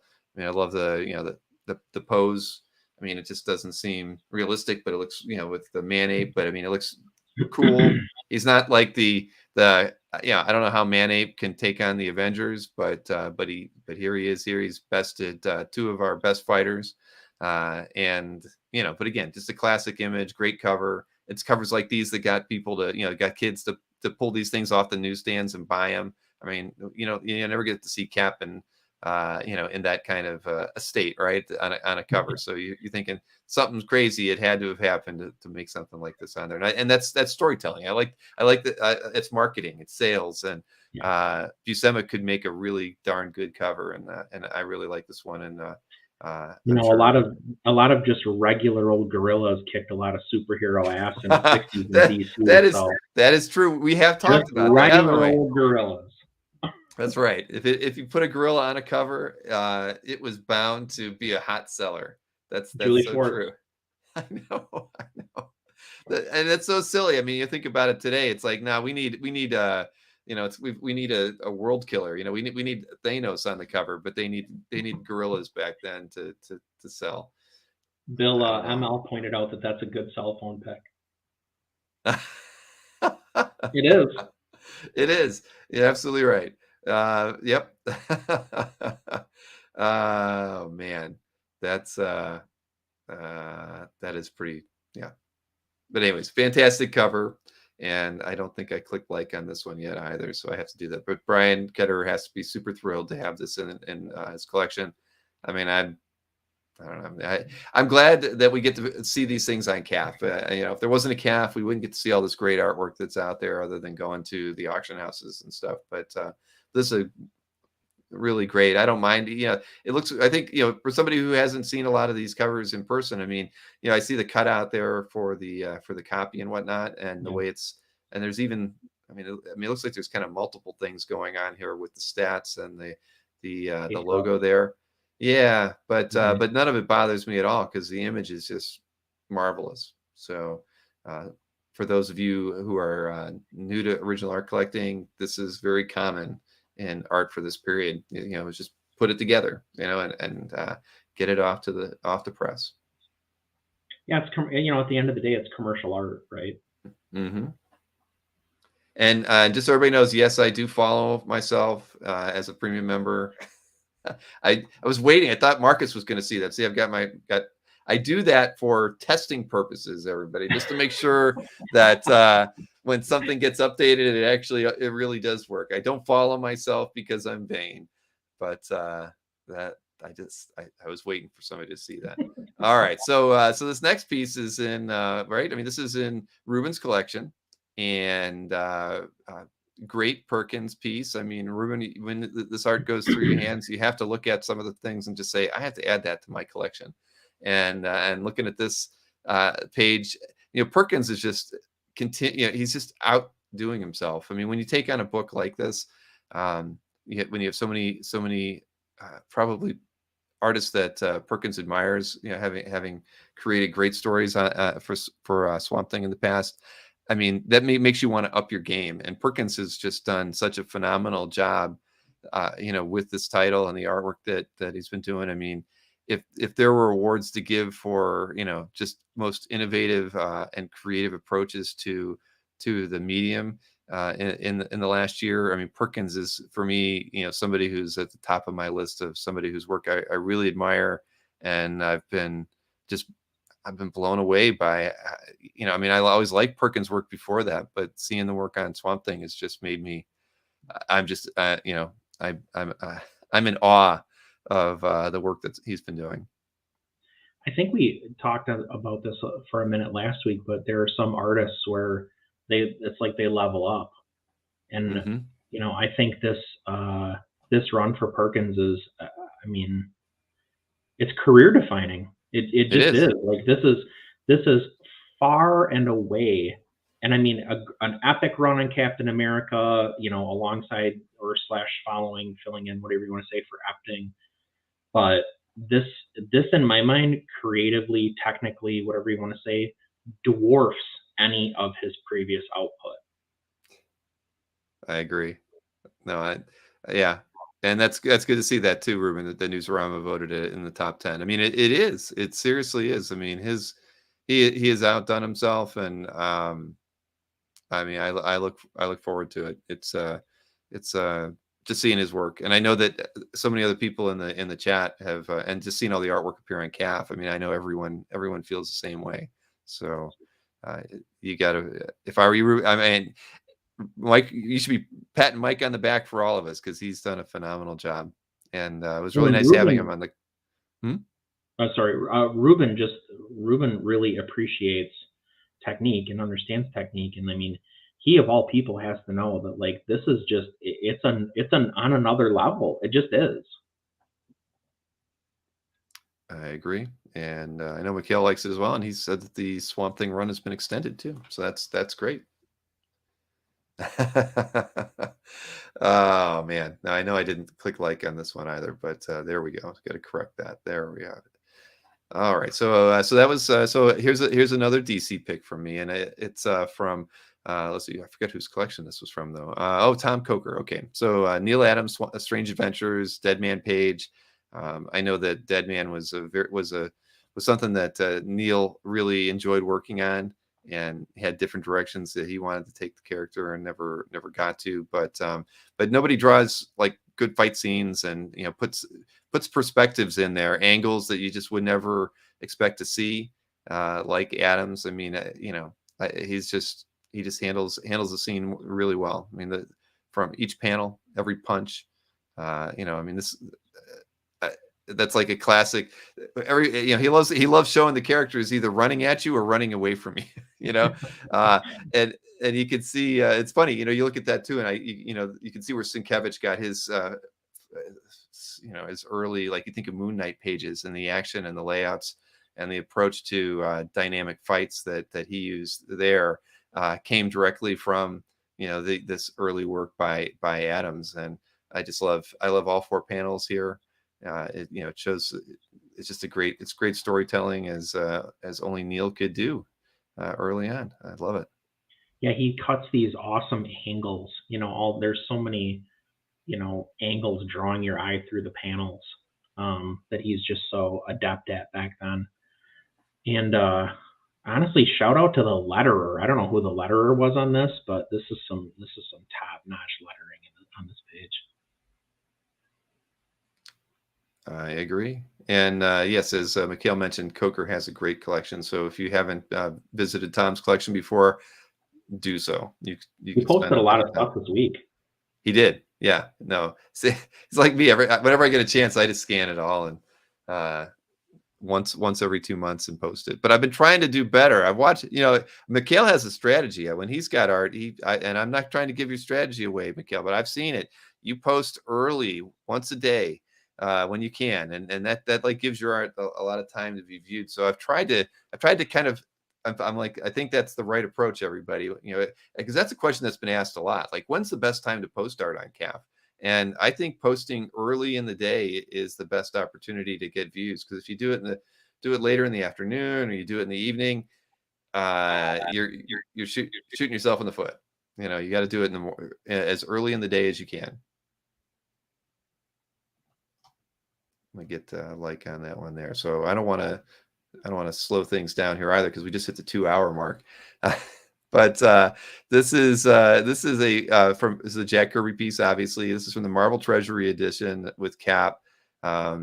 Just everything you love about a Kirby Cap, right? I mean, he's except you get him in a space suit as well, which is pretty cool. Somehow he can still fit his hand through that shield, and which looks odd, but you have to suspend your belief on everything when you see Cap. He's still wearing his Cap costume, even though he is in a spacesuit. You got to.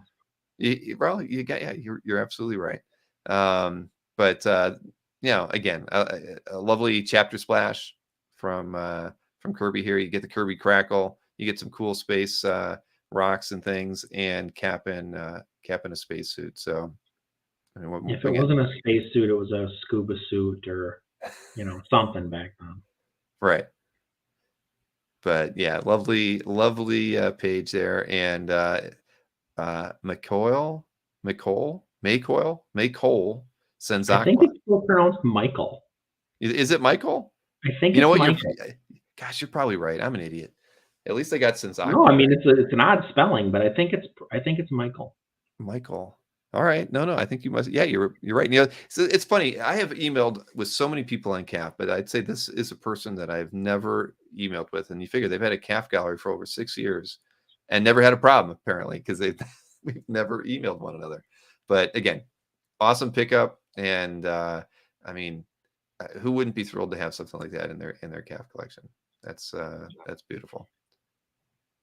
Ruben and ML and Marcus are on a jag. I'm enjoying it tremendously. I was not watching what was going on in the chat, but that's the best part of these shows, is the conversation going on in the chat. Wow, you guys are tough. Look at that.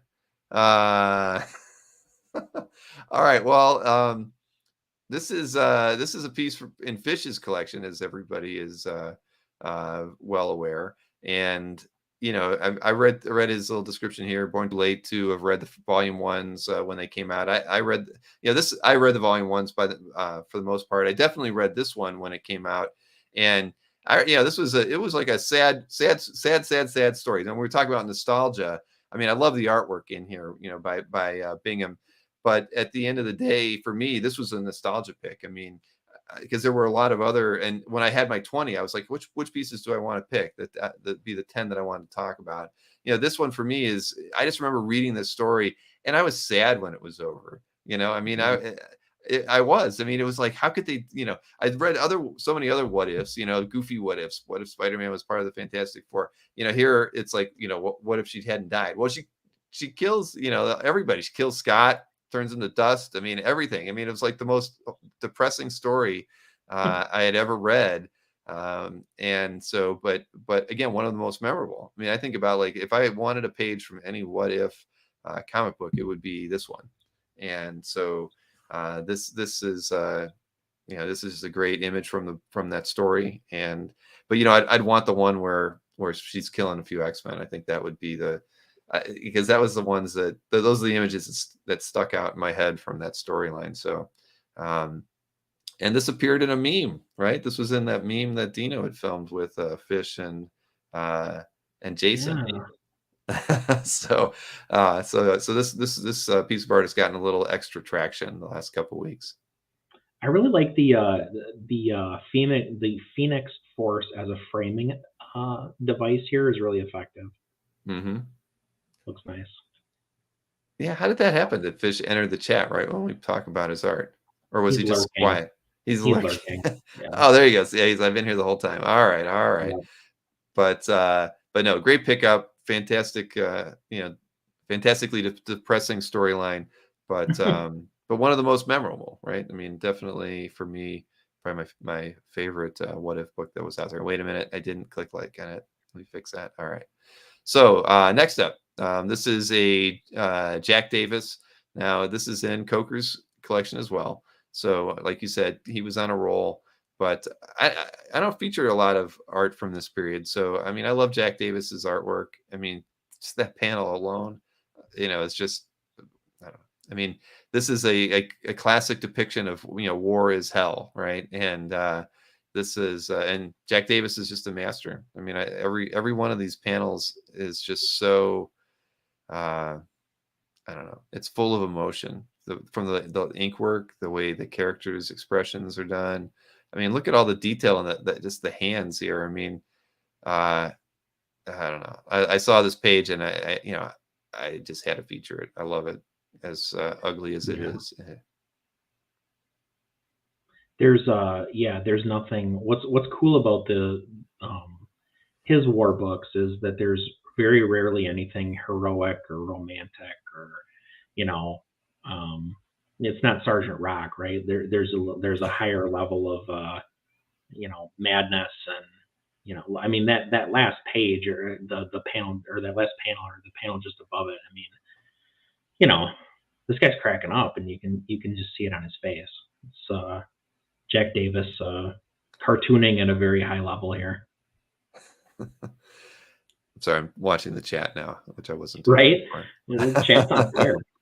It is on fire, but yeah, no, I would love to own a page by Davis, one of his war pages, because that's exactly what you want from it, and yeah, wonderful example, and Tom really lucked out with that one. Now here we go. We got a piece by Paul Pope, and this is in Jean Paul's collection, and Jean Paul has a fantastic collection on CAF as well, if you haven't checked it out. I've always, I mean, I think this is before, let's see. So it's got before your 100? Yeah, it's before the 100, Mm-hmm. and you've got Joker, Batman, Robin, and also you get Superman, small, in this image as well. So I mean, I just love Paul's work.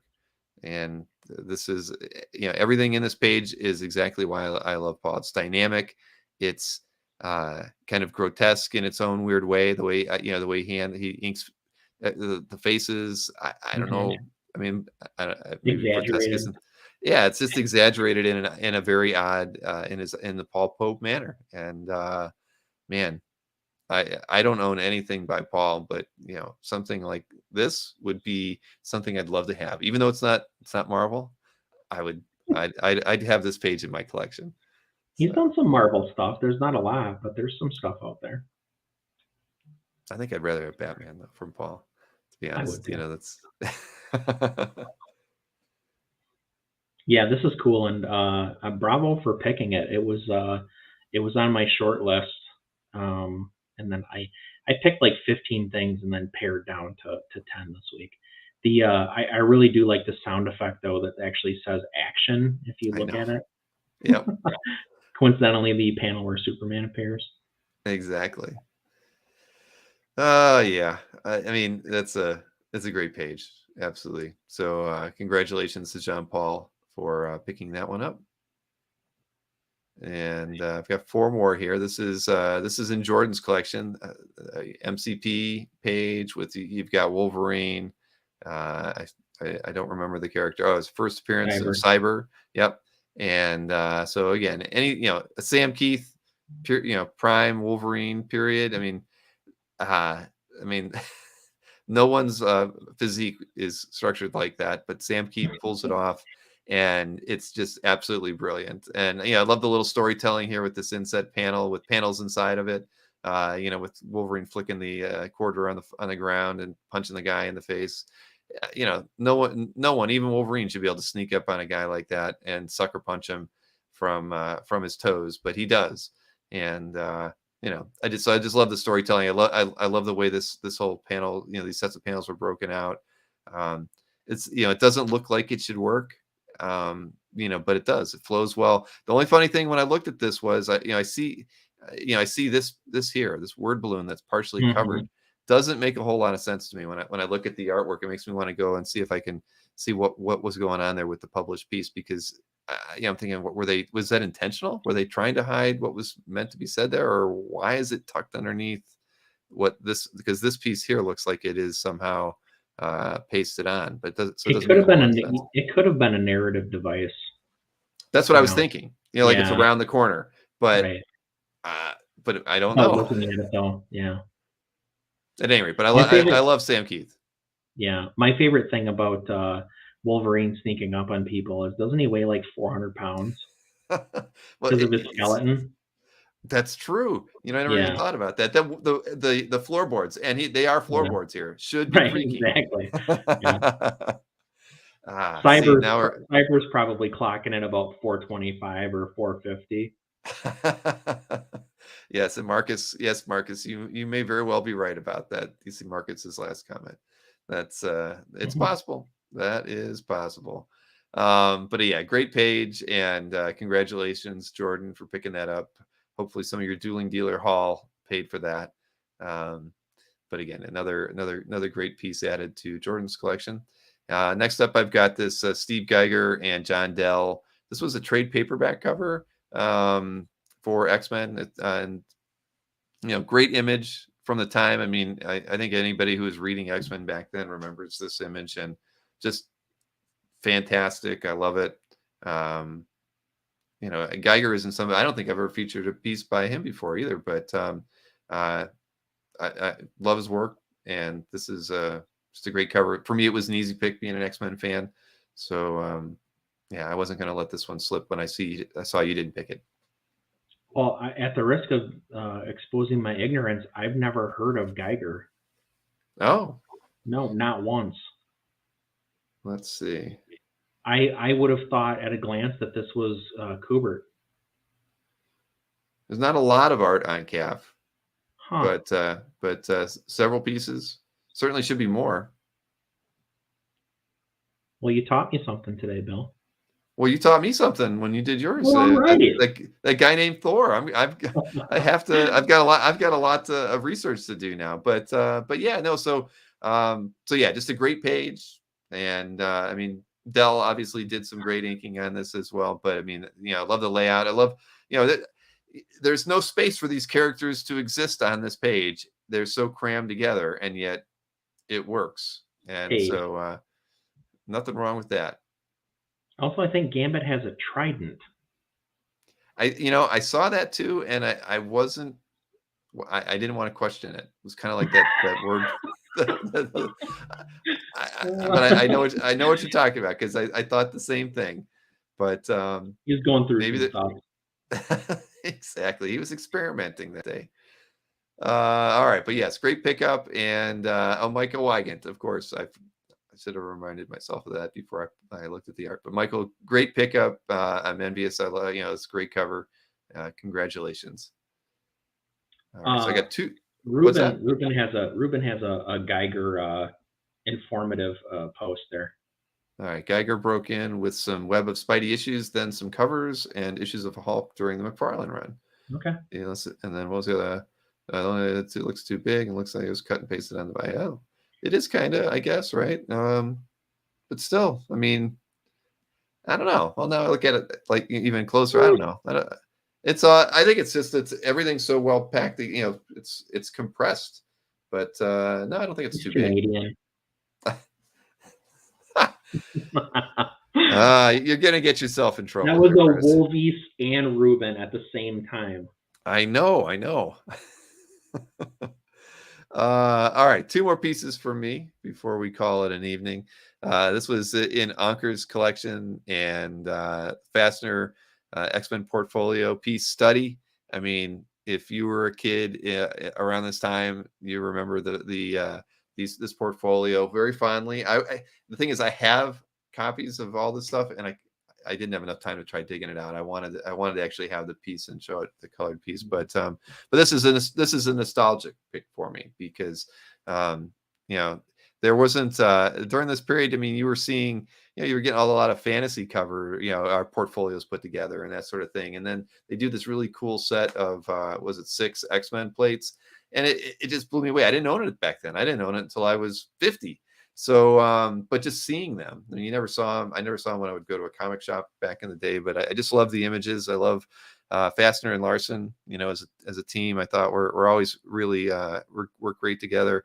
And yeah, seeing a nice pencil piece like this, I mean, it's not something that, you know, we typically don't feature pieces that would be a pencil only kind of piece. And so, I mean, for me, then again, this was an easy one, being X-Men, and the nostalgic part of me could not let this one not be featured tonight. Yeah, I really like this one a lot. To see an artist really go to town rendering a pencil is kind of a treat in original comic art, and this has got that in spades. And I knew that if I picked it, you would probably disown me. So I would have been mad. I really would have been. I'm only disappointed that I was not able to pull out the portfolio as well, because I mean, there's just so many cool images from there. And hey, thank you, Scott. I mean, we, you know, it's funny. We can blame West for this format, because West said that he preferred Chris's segments to mine when we were featuring artwork, because we took the time to Chris took the time to talk about the artwork, and we, you know, and I was like, all right, well, I'll try it. We'll see if it's better.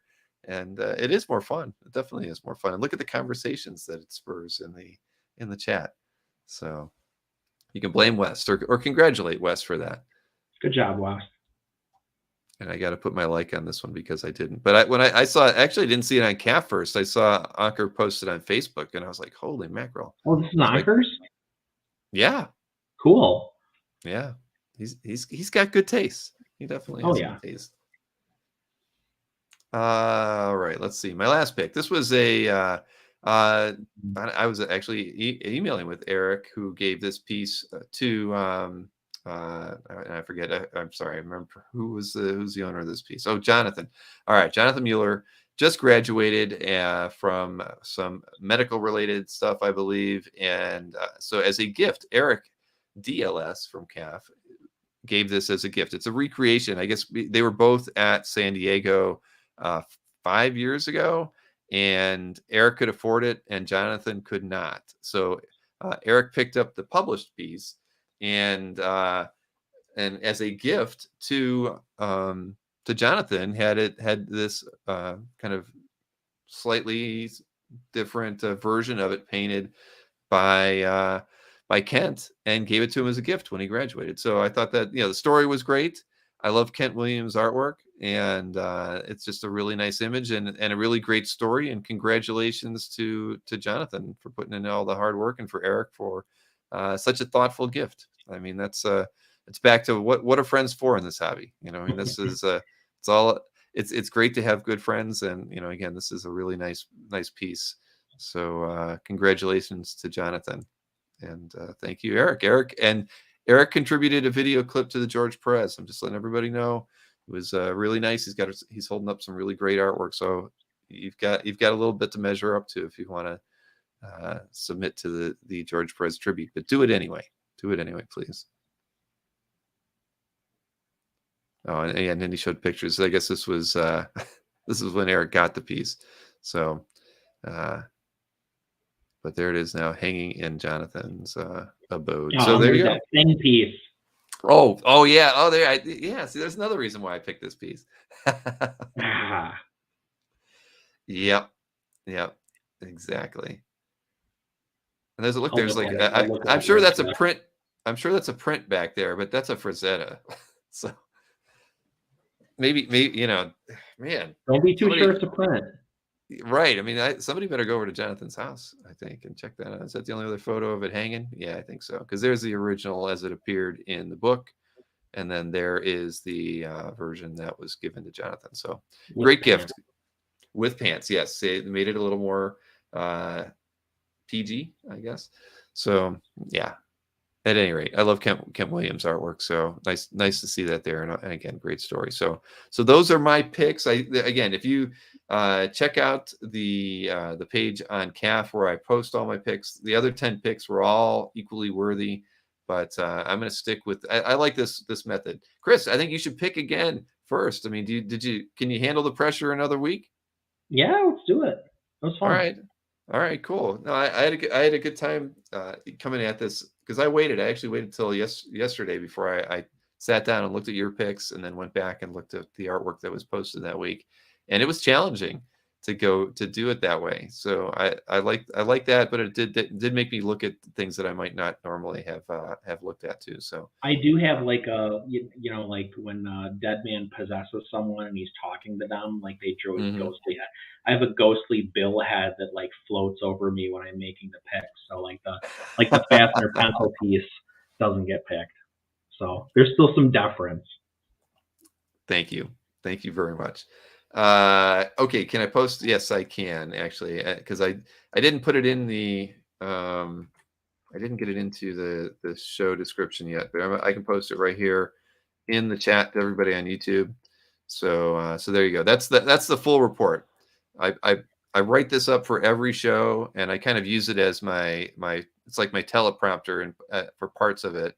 But it follows the same order that we do the CAF updates. But and in this week I did include Chris's actual picks inside of the overall report, because Chris is now you're like a cover reporter on the show. Chris, you are forever. You have a position here to always pick artwork when you're free, and so yes, you've got your section on that report. Uh-oh, Chris is frozen. He's not. I'm saying nice things to him, and he didn't hear any of them. That's too bad. His internet cut out on him. Well, that's unfortunate, but we were going to call it a night anyway. So, let's see if I don't want to remove him because he might not know that he's frozen. But anyway, I know, haha, right?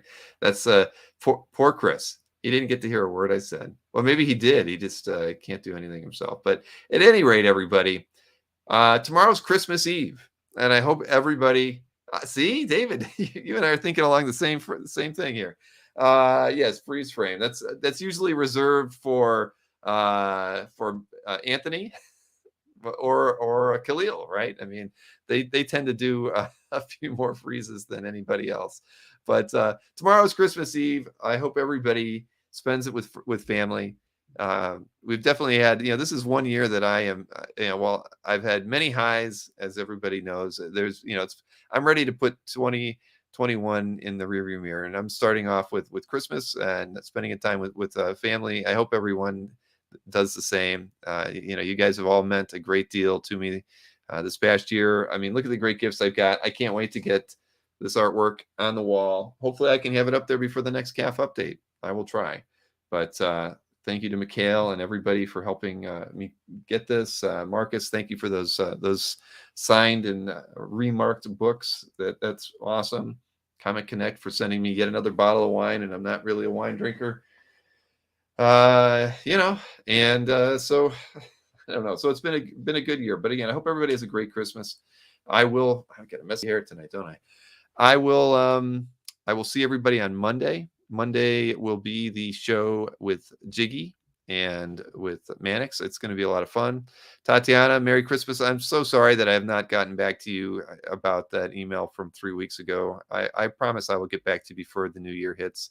There's a lot of people in the same boat, trust me, that I've not been able to get caught up with. Oh, Chris says his laptop battery died. No problem, Chris. I was just saying what a great guy you were and how you have a permanent spot on the show, and even on my, you're listed on the updates from now on. So as everyone has said, have a great Christmas, and I'll see you before the new year. Please tune in next Monday for the show with Mannix, and next Tuesday, like I mentioned, I will post the Ed Hannigan interview in its entirety. I'll probably, why not? I'll run it as a premiere. I'll set it for a 9 p.m. release, and I'll hang out for it. If anybody wants to tune in and watch the full interview with me, please do. It was a lot of fun talking with Ed. He was very insightful, and I really enjoyed it. And I'm so glad that we got to help him out earlier this week with just under $50,000 in sales, all of which went to Ed and Heidi. So kudos to all of you for helping me make that a great show for him. And again, have a great Christmas, and I will see you next week. Thank you, everybody.